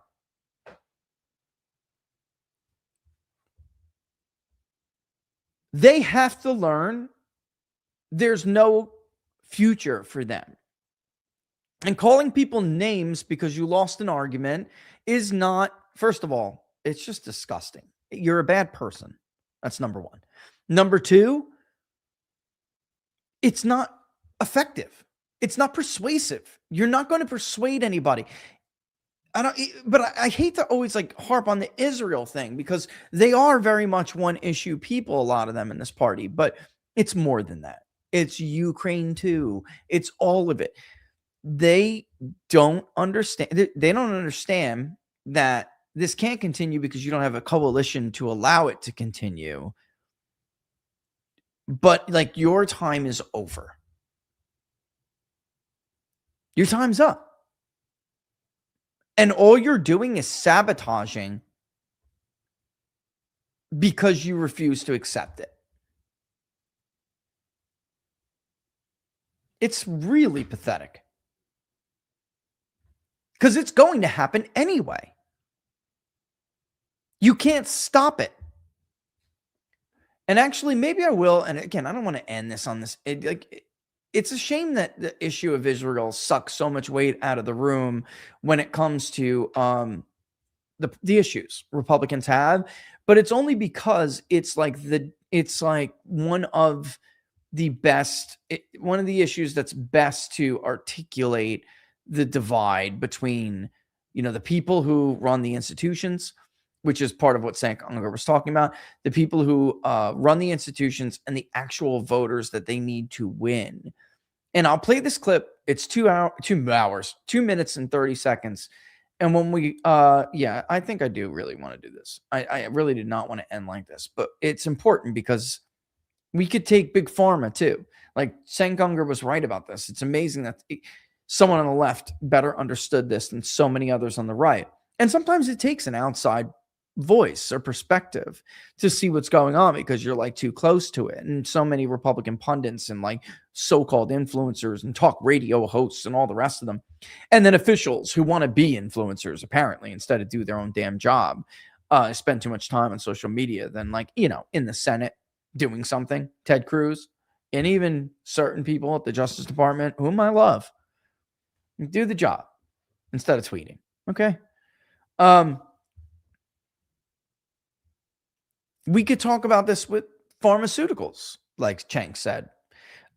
We could talk about this with Ukraine, like Cenk said. Like, eventually the institutions and this old guard are going to be gone anyway. They lost, and they're never winning back a winning coalition. The numbers aren't there. I'm not just going to argue with so many of these people who come across as they're smart. And I don't want to pick on anybody. I'll keep this a light show toward the end here. But the fact of the matter is, this is basic arithmetic. You're not winning it back. It's not happening. So will the institutions eventually reflect that? Or are they too powerful and it will all just come crumbling down? Because they're not going to ever force another winning coalition. That is not how these things go. And they speak in terms of ideology when we are way past the age of ideology. So there really can only be two outcomes. One, the winning side, like America First, they are the winners of the debate. The halls of power, the institutions, and the old guard recognize at some point they're beaten and they do what they can, but they accept it because it's the best thing for the country. Or they don't, and they try to sabotage it and take it all down with them. There is no alternative. They're never getting their way again, because what will simply happen is this, folks. And I'll give you a great scenario. They somehow managed to prevent J.D. Vance from being the nominee, and Ted Cruz is the 2028 nominee. Ted Cruz will get 50 million votes, and he'll get his ass kicked by 20 plus million votes. It will be disgusting. I'll say maybe he gets 55. All right, I'll be nice. It will be disgusting. And the entire map will be blue. Almost. There'll be red states no matter what. But you know what I mean. There will never be another moment where they put forward one of these guys and there are enough right-leaning voters to elect them. It's not there. A year from now, it'll be even worse. Why? People die. As a guy who's aging, I'm middle-aged myself now. Sometimes it's uncomfortable to talk about, but it's the facts. My age and below is the future. Even below me. We usually say under 50. 2 years from now, even more will be dead. By the time we have a midterm for the next president, even more will be dead. all the 75 pluses will be gone by then. Or at least most of them. A lot of them, obviously. If we're looking at average age life expectancy. Especially for men who make up a disproportionate share of these demographics. Younger Republicans are more female, by the way. When younger by, I mean, it's like 65 and below. I just don't see where, there's no other course. There will not be a sudden renaissance of neocon thinking, of interventionist thinking, expansionist thinking, empire. Why? Because the longer domestic issues go unheard and unaddressed, the worse they're going to get. It'll even get worse 6 years from now. And this ends very badly. They're not going back. It's not happening. And this is a big part of the struggle in the Republican Party. You have the old guards represented by the Levins, and you have the institutions of power and big donors who bankroll most of it, who agree with Levin. The problem is they don't have any votes. And then you have the rest of the country. The vast, overwhelming majority who does not. It's the reality. And it's like they refuse to acknowledge it. And they don't care about the grievances that the younger people have. It's like, oh, well, you know what? I squandered your future. But shut up, anti-Semite. Like, that's not going to work. Are we being for real here? It's just going to lead to more Nick Fuentes. Not picking on you, Nick. It's just, I don't agree with your way forward. But he's popular because him and other voices speak to legitimate grievances. And the arrogance of this generation of talking heads, all you did was the country into oblivion. You did nothing. You conserved nothing. You saved nothing. And now you're mad at younger people for not agreeing with you because you squandered their fucking future. So how are they going to do, notice that some of this language is evolving, which is, I'm going to play something here that I think reflects that side's view. And it is the side with all the money. And then this is why, again, Elon is so important to the right-wing coalition right now, because he's there. Him and some of his friends are the only alternative. You need money to win. And they're the only alternative way to get money, for America First to get money outside of grassroots donations, okay? But here, let me play a 2-minute clip, a little over 2 minutes, from former Secretary of State and CIA Director Mike Pompeo. And Mark Mitchell and I had a conversation about this, and I'll let you in on it in a second. All right, let's play this. We'll end it with this so I can give you an idea what we're in for the next year. It seems the Jewish community keeps hearing more and more anti-Semitic sentiment, anti-Israel sentiment. Is that the direction of the party, or is that going to fizzle out? What can we do to make sure that we continue to protect the Republican Party to grow in the right direction? Yeah. That there's this old adage that says, the friend of my enemy is my friend. We have to call out those, whatever. If we agree with them on 90% of the issues, and yet they are anti-Zionist or they are anti-Semitic, we have to call it what it is. We can't say, well, whoa, muted, stop.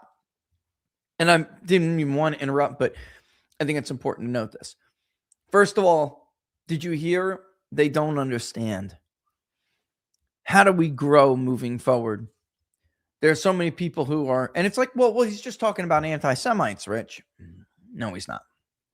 Why? He's nodding his head in agreement when Mike Pompeo prefaced anti-Semites with anti-Zionists. So, first and foremost, I would say this, and I tweeted something, but it's true. I'm not trying to be a dick. Mike Pompeo does not look good. He wants to run for president. Bro, you look like you're legit ill. Dude, you look sick, bro. You've lost like 20 pounds and you've aged like 10 years, like in a 1-year period from the last time I've seen your face. Like, not good. But again, he prefaced anti-Zionist. It's like, so the plan here is to accuse everyone of being an anti-Semite who does not support the Greater Israel plan. That's what's going on here. And it's like, this is concerning to me because in all of the polling we have done, even people who are relatively supportive of Israel on the right, because there's nobody else in the center and on the left, nobody supports Israel. And it's a proxy for foreign policy thinking, isn't it? I mean, really. And I know some of it's dogma. It is religious dogma, but there are other countries they'll do this with, like Ukraine, they did it with. Okay. But if you don't support the United States playing an active role in helping the Israelis achieve a foreign policy, which is an expansionist foreign policy, they want parts of Egypt, they want a huge chunk of Iraq and Iran, Syria. So if we, as a nation, because we don't support that, the Republican Party, then the Republican Party, you're going to be labeled an anti-Semite by these people who don't seem to understand the math.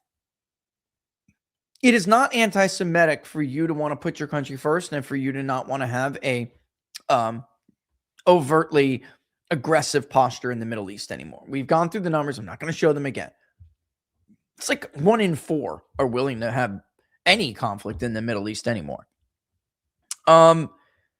You're isolating 75% of the country. This is crazy.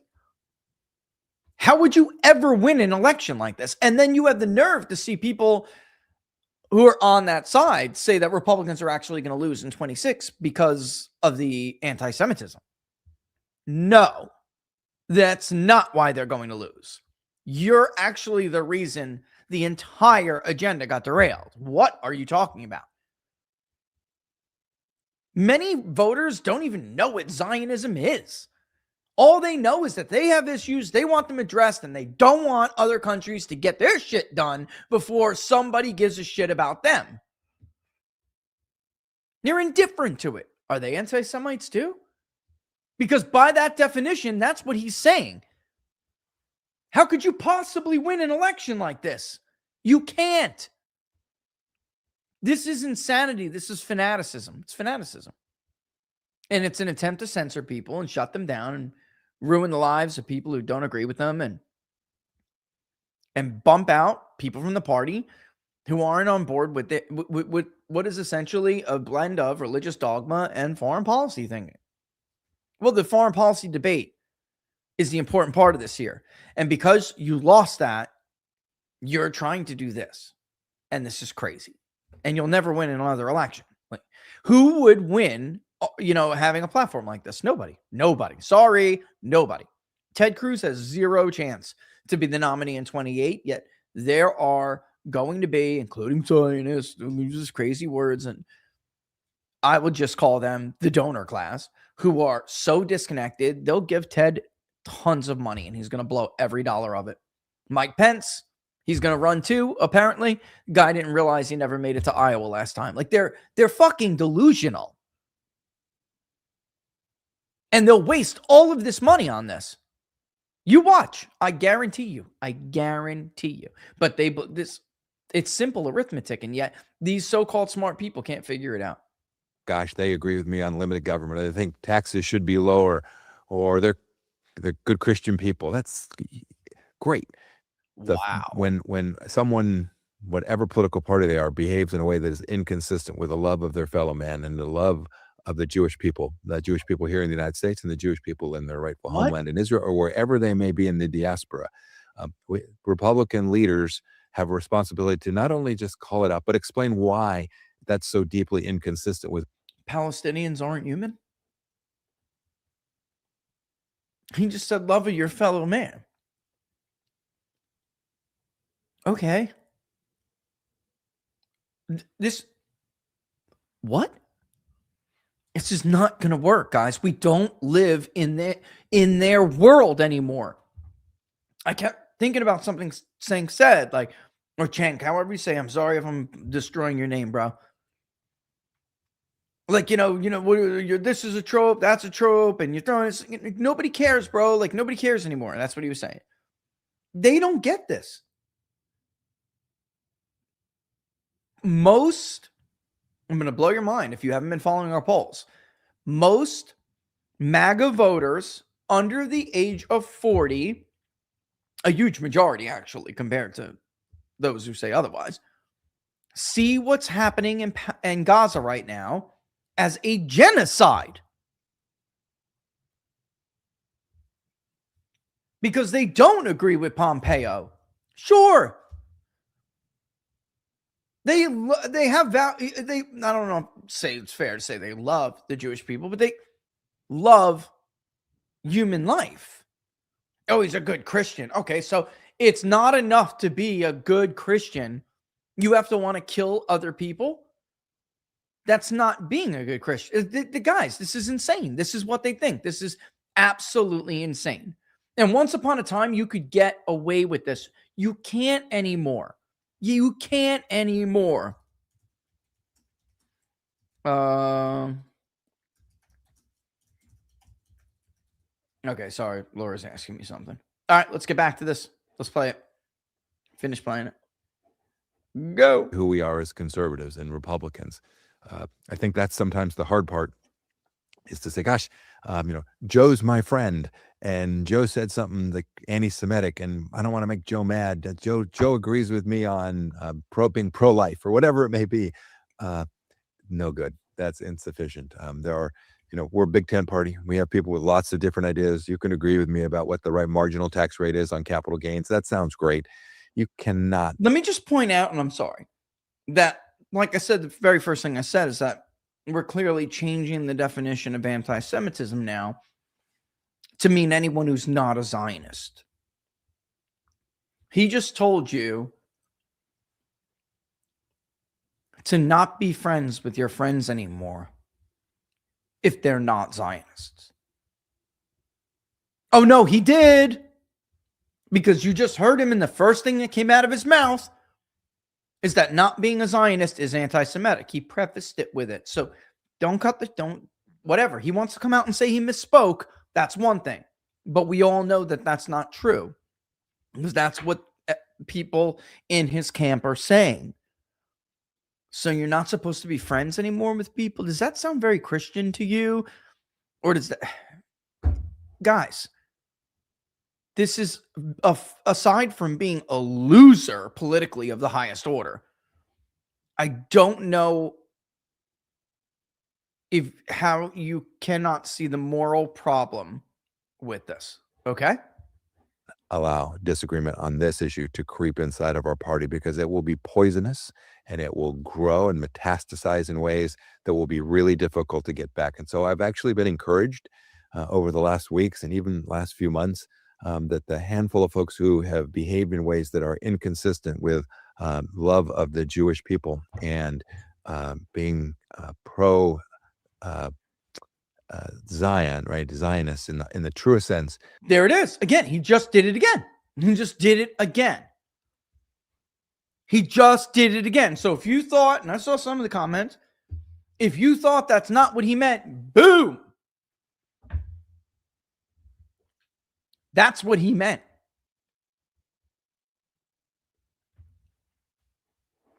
Why would you have to? Because, again, in the turning point straw poll that we conducted, which so many of that side twisted the meaning of, by the way, they did, twisted the meaning. A year ago, more than 50% would have said Israel was our greatest ally. It's flipped. Now only 30% said that, and a majority said that they're just one of many allies. Do you have to love one of many allies? So the Turning Point family, we got to cut that arm off too before it metastasizes. This is fucking fanaticism. Sorry. This is fanaticism. Not to mention, again, it's a loser. There is no way you're ever going to win another election if you keep this up. And to sit there and pretend like, because David Limbaugh did it too, by the way. He did it this morning and I had to fire back at him. MAGA's fractured because of certain people, and one person has the ability to, dude, yeah. Because these people are sitting back saying, I wonder when Tucker tells me it's okay to vote Republican again. Dude. Like, how could somebody, as the brother of somebody so smart, be so fucking stupid? I'm saying it out loud.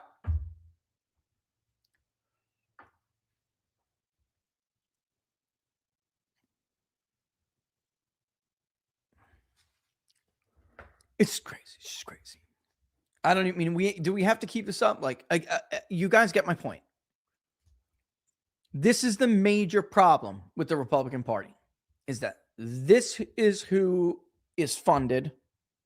This is the kind of guy, or this, sorry, I'm not mirrored right now. This is the kind of guy who gets funded by the big donors. And the people who actually agree with the majority of the country do not. So when it comes time for a president like Donald Trump to have to lean on people for support, I don't want to do regime change in Iran. I'm getting blackmailed to do something here. He doesn't have it. He doesn't have it.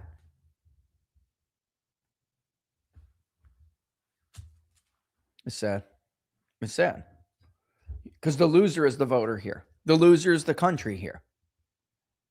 There was absolutely nothing. Because, guys, I'm going to... it's not even my personal views that I care that much about. This is the overwhelming majority. Somebody has to defend the majority. Doesn't make you anti-Semitic because your government refuses to put you first. It doesn't make you a hater of any people. The Jewish people, the Ukrainian people, any people. It doesn't make you a hater of them for you to want your country to focus on your needs, especially given what a dire state the country is in. It makes them sellouts. It makes them traitors. Our country is dying. We could really see widespread political upheaval. Let's use that term. If this government doesn't meet the needs of these people they've been ignoring for decades very soon, we're broke. Who's paying the interest on all this? We are. You are. We are. You pay taxes? It's us. We're the suckers here. Meanwhile, nobody's coming to help you. It's just terrible. It's just it's an absolute loser. So I expect this fight to keep up going into 26. The question for Republicans will be, can they fake it for a little, like, long? Because that's all they had to do. And they could have done, here's the kicker too. This crowd, they could have gotten whatever they wanted in Trump's second year. And if they would have not been derailed in the spring and summer and continued to advance the America First agenda, held people accountable, right? Dismantled the deep state, dealt with our corrupt federal court jurisdictions, all of this. If they would have worked on this and they never got distracted, I don't think anybody would have given a shit if in the second term Donald Trump dropped some bombs in Iran. That's the kicker. It's that they thought that they were more important than you. That's what pissed the voter off. That's what pissed the voter off. And they're right. Which is something I said with Jack in Phoenix. This is how they feel that they did it again. They stole it from us again. And they're right. You can't deny that. Very simple logic. A president has X number of months to get something done. Congress has X number of months to codify anything the president wants to do. You prioritize what you prioritize in those months, what you value, what you want to get done before you know you will not be able to do it. They knew what they were doing. To Lindsey Graham, Vladimir Zelensky, and Benjamin Netanyahu matter to him more than you do, South Carolina. It's funny, we're not going to get any of those. I guarantee you really follow the money in that scandal, and it's going to lead right back to U.S. senators. I guarantee it. I don't need to do some fake Candace investigation. We will find out whenever it is, 5 years from now, whatever it is, we will find out that the money that was laundered and skimmed off the top will go right back to the likes of Lindsey Graham. I guarantee it. I'm old enough to remember the congressional bank account. Maybe many of you don't remember that, or just you were around like me, but you just didn't follow politics at that time. I was a kid. I remember it. Go look it up. I guarantee it. All right. But again, we'll leave this on a happy note. It's a matter of the logic is unbeatable. They did this on purpose, and now they're going to have to fake it. They could have just faked it for 1 year. Not even 9 months. That's all they had to fake it for, because you don't even get a full year, really. 9 months, 10 months, all you had to do was fake it. And in the second year, they could have done anything they wanted. Now they're going to have to fake it in the second year. And that's a lot harder, guys. A lot harder. But as you saw with the numbers, it's the only way you're going to motivate these people. And you need to motivate them. Actually, that's what these specific numbers that I showed you, that's what they demonstrate, is that the problem is the right is going to have to motivate. Otherwise, they're going to get destroyed. And I'm telling you, from the rest of all of the year data that we collected, there really is only one way to do that. And that is to do it. I mean, we just talked 2 hours about it. It's 4 o'clock. Not going to be easy. But it doesn't hurt. Why again, I'll add it like, why is it so hard for people just to acknowledge they did something wrong? You have to take a tantrum and like fire off at people. It's just, I don't know. You know, Bill Clinton was in his Sister Soldier moment. In his, my bad moment. Forgive me. Guy's approval rating went to like 63% after he did that. It was an amazing moment. Yeah, he was full of shit. So what? Be full of shit. I don't know what to tell you. Just do it. They don't want to do it, though. That's it. That's what it comes down to. And they know all of this. Believe me. They know all of it.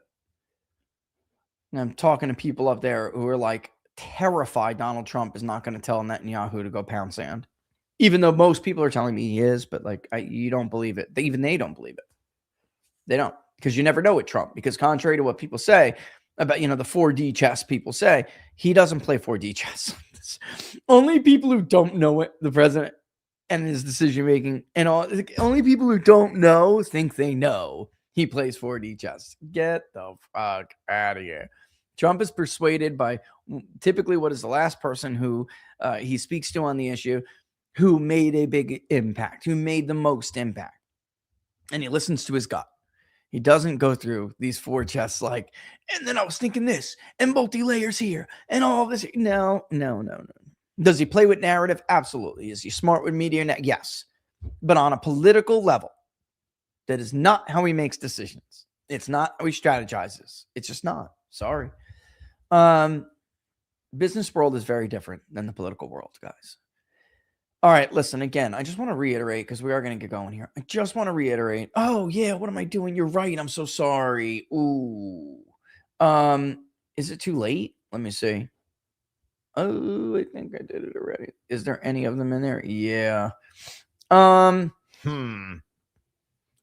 what happens when Laura's not here. Oh, damn, guys. I don't know if I can grab them now. Hold on. You're going to hear feedback from me. Give me 1 second. It's just because I'm trying to grab something. Woo! There we go. All right. Even on Rumble? No. Nobody tell Laura. I didn't. I'm sorry. I'm not even gonna say it out loud because I don't want people to know what I'm talking about. I will say this, Jeffrey, he's sick, right? So let me just interact with some of these ads a little. I mean, some of these, not ads, some of these comments a little bit. I know what I'm thinking. He looks sick to me, guys. And Kathy, he does. Thank you. I very much appreciate that. Thank you so much. Peter, thank you so much. Oh my God, ladies and gentlemen, it's Robert Barnes. Should we pick it up live? Hey, buddy, you're live on the show. What's going on? I picked up for you. But I did. I was like, it's Robert Barnes, ladies and gentlemen. Should we pick up? No, I was just seeing what you were doing. I'm getting ready to wrap it up now. You know, I was kind of doing a year review thing, and I was just seeing what you were up to.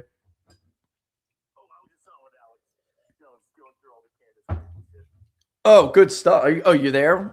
Oh, that's cool. I just wrapped with him.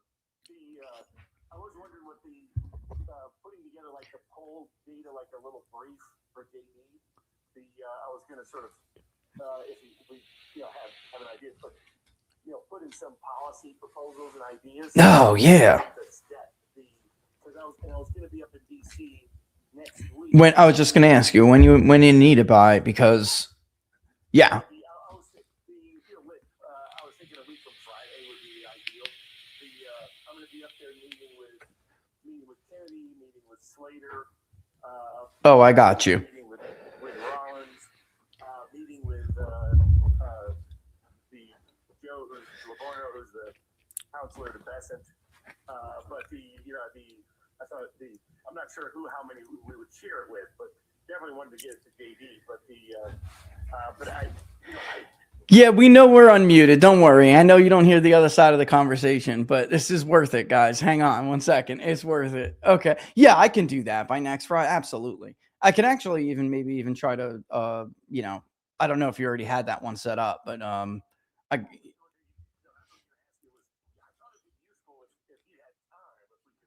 dude, he almost gave me a ride home. It was awesome. And then, I was like, oh man, I can't stay to say hello because, the flight. I got the flight, and he's like, well, where are you going? West or east? And I'm like, get the fuck out of here. And he's like, no, for real. We could help you if you're going, I'm like, no, because one time, you're like 30 minutes away, hop, skip, and a jump from Dulles, and the one time he was doing, because you saw it, and I'm sure on Twitter what he was up to. But I was like so pissed, and my wife was so mad, bro. She was like, "Yo, he owes me a ride on that thing." She was so slow. She was so, But yeah, I mean, shit. What are you gonna do? That's my luck, brother. But yeah, I'll try. Let's see. Let me see if I can't do it. Okay. So that's the day you'll be there. probably the whole week. Okay. I know I'll be there that Friday. The other people are figuring out when they're going to schedule. Okay. Slater's already scheduled. Oh, that's awesome. And no, vaping's definitely not healthy. You're absolutely right, CR2. And we all got our vices. Okay. At least I don't. It could be opiates still. It's just vapor. But yeah, it's not good for you. But yeah, you're going to just Cerno's thing. You know about that? Or it was like, I don't know. I'm wondering if it's the same week. You remember the Night for Freedoms? Do you remember those? Yeah, he said, yeah, he is. He is. And let me get the date. See, because yeah, yeah, to screw. No, it's January this year. It's January. Yeah, I was like, yo, I'll go, and he was like, yeah, man, we'd love to have you. I'm like, oh, I'll be there, bro. I'll be there. That's always a good time. But I'm wondering if it's the same week, because obviously, but. All right, yeah, let me do that. Let me get back to they're over here waiting on me. Let me talk to you and shit. But yeah, we can do this, man. We can have this done by then, 100%. All right, brother. Happy New Year if I don't talk to you before then, okay? Later. Robert Barnes, ladies and gentlemen. I was considering putting him on speaker, but some of the stuff was like, yeah, it's a little bit about, some of it's like privilege stuff, or at least something we wouldn't want totally known yet. But all in the service of what we were just talking about. So I think like some of like Trump's, there are two supporters that get mad at you when you tell the truth like this. One are they're really just diehard supporters and they want you to be positive all the time to, with Trump. And the same thing happened with like Obama supporters, and it's just the way people are, and Biden supporters. There's another one though, and those are they're chameleons and they're complete cons.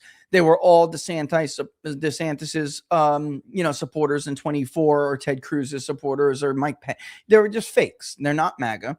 They're fakes. They're chameleons who are trying to blend in with MAGA, with America First, to co-opt it until Trump is gone and they can re-steer the party back to empire and back to neoconservatism. That group is another group. They're maybe even more vocal than the true supporter that criticizes you when you simply point out what's wrong. But like me and Barnes have been pretty hard on the Trump administration this year. And I think people mistake the reason for that. And in my case, it's a little bit more. It's like I'm a pollster. I'm trying to convey what people are saying. That is my job. That's my number one job. But of course, at the same time, guys, I'm trying to go wink, wink, wink. They know that I am here for them. If they need to pick up the phone, I will always pick up for them and tell them what I think. They know this. And obviously, with all of the data that we've collected over the year, there's a lot we can do to help certain people who want help. And that's all. I don't want to blow too much of it here, but that's it. So there we go. Yeah, what else? What was I saying before Barnes called? Basically, that's it. Oh, I was going to reiterate to be safe for New Year's. I am going, personally, I'm keeping my butt home, my kids. And I'm going to make a wonderful dinner for my family. Typically, one New Year's is for me, either the eve or the day. And my wife does all the Feast of the Seven Fishes stuff on Friday. Only thing I make with the Feast of the Seven Fishes is the linguine and clams, which I always post on Locals for everybody. This year was amazing, even though I couldn't get cherries. And I really wanted cherry stone clams, but I was able to get like top necks and they were bigger, and I was concerned that wasn't going to taste good, but it did. It tasted amazing. I do that, but Laura does all the rest. And then I'll do everything on Christmas Day. It's just easier. The Christmas Day feast is easier. So then, and she does Thanksgiving, of course, everything. The only thing I do on Thanksgiving is the stuffed mushrooms. So it's kind of like my way of balancing it out. It's just, I don't know. I'm not too, I think I'm pretty traditional, but at the same time, there's nothing wrong with giving your wife a break so she can enjoy the holiday too. So, plus there's most things she makes better than me. There's a few things I make better than her. So we try to, play to each other's strengths on that, but I'll be staying home and doing that with my family. And, I just hate watching that stuff on TV. I almost never do. I'll watch like It's a Wonderful Life. Even though I did watch it for Christmas, I love It's a Wonderful Life, but it also seems to be a great New Year's movie. If you're old school romantic, a good Harry Met Sally or something like that, it's not that bad. It's the way it is. I did play that video. The Pompeo video, Cam, was the 2-minute video. That was it. I interrupted it though, halfway through. And then there's like 30 seconds left. It's 2 minutes and 33 seconds. There's about 30 seconds left. Actually, it's 33 in the dot. We don't even need to do it anymore because, the point is made. How many more times are going to go through it? He keeps saying the same stuff over and over again. And I was making clear that they're going to try to change this definition to try to box out the debate because they know they have lost the debate. And that's something else that people should understand. Like, the data is circulating around Washington for months and months and months, and not just me, but many others. They know that they have lost this debate with the base and with the younger crowd. To attempt to put more people in boxes in an effort to try to deal with the fact that you lost the argument is just a continuous stupidity. It's the worst decision you can make. The worst decision you can make. Maybe the only other thing you could do is maybe attack, Jack Posobiec for holding up a rosary on Christmas, by the way. That's just, oh my God, the stupidity of these people. And let's just say this. No one, when you go to these events, you take pictures with everybody. I've never checked somebody's t-shirt, guys, before I took a picture. And I don't think I ever will. There's hundreds of pictures you're going to take. It's crazy. That's nuts. It's a ridiculous standard. If that's even it, which I don't think it is. And I mean, guys, doesn't Pompeo, like, he looks sick, right, guys? I'm so glad you guys see it, because people on Twitter are like, that's just an asshole. I'm not trying to be mean. He looks sick. The guy's ill, clearly. And I mean, there's talk of people who are like, oh, Mike should run for president again, as if it wasn't a disaster in the first place. You're going to do it all over again with him looking 40 years older and 20 pounds younger. And you know what I'm saying he looks like, because I see some of you guys. I mean, I grew up in the 80s. Dude looks ill. You understand what I'm saying? Dude looks ill. Yeah, of course he's got every right to hold up a rosary. And you know what the funny thing is, CR Tune? I was right there with him. I patted Jack on the back as he went off stage. Went on stage. Went through the VIP here. I'm like, yo, man, go get it, bro. He's like, you can stay and watch. You can stay and watch. Go get it, bro. He was trying, in case nobody noticed, if you watched the Benny thing, Benny was reclaiming Charlie's legacy away from the grifters who missed the moment. Who, because of their grift, the right missed their moment. And then Jack, who's been around a long time, was coming out as the comforter. He was playing the comforter role. And the one who's be hopeful still. Glory to God. That's what he was doing. To say, oh, this guy's the worst grifter in Trump's orbit, hiding behind his rosary. Despicable. You weren't fucking there. Just gross, man. Just gross. Really gross. So there's some hateful, really mean people. And, you know, little warning on the right. There's a lot of people wondering, a lot of good people wondering why they even do this anymore. And, of course, I know they'll wrestle with it for a little bit. And because these guys are patriots, they'll continue doing what they're doing. But the vast majority of them will. But between how nasty it's become, even not just taking fire from the other side, but even from within your own ranks, and how dangerous it's become. Because it has. A lot of people are wondering, what honestly is the point anymore? Especially if they're disappointed in this first year. And I think that's kind of profound. But thankfully, these guys, like I said, you know, they're patriots, and they're going to continue on despite the fact that the toll, it weighs on you after a while. It does. All right, again, I hope you all, I'm going to kick rocks here now. I hope you all have a very, very happy New Year. I hope you had a great Christmas, which I did. I hope there's a lot of good things to come this year. I know there are a lot of good things to come, actually, and some things I can't even bring up yet, but I know there are a lot of good things to come. And we should realize some gains from things that have already been accomplished that take time. You know, and I'm going to be an eternal optimist. Which is, if you're a Christian, how could you, it's almost, well, at least in this world, how could you be an eternal optimist if you read the, you know, Revelation? Well, because that's the way God built me. I don't know how to quit. I don't care what people say about me. I don't care what they drug up every 2 seconds. Like these guys use the same shit over and over again. That slander against Matt Gaetz is like unbelievable. You know who else has a mugshot dummy? Donald Trump.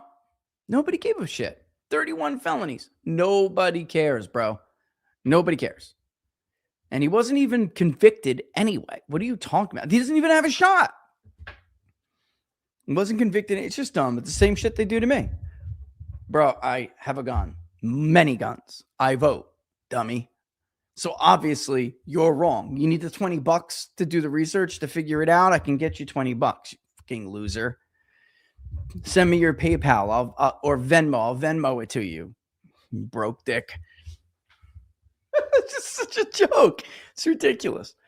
Yeah, 417. I really look. I will say this too before I go. Don't forget, if you guys are doing all right, Public Polling Project is not tax deductible, of course, but you know what is, charities. I always start to look. It's December 29th, and I try to make some charitable contributions before the new year's up, even though I give throughout the year, but I try to look and see, okay, what else can I do? And, it depends. You do it, if you can, you do it. Maybe there's something that's close to you. For me, it's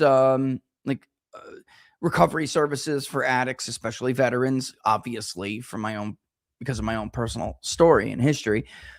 Also, children for Laura and I is a big deal. Healthcare for children is a big deal. Especially, it's like these children are just like, they're so brave.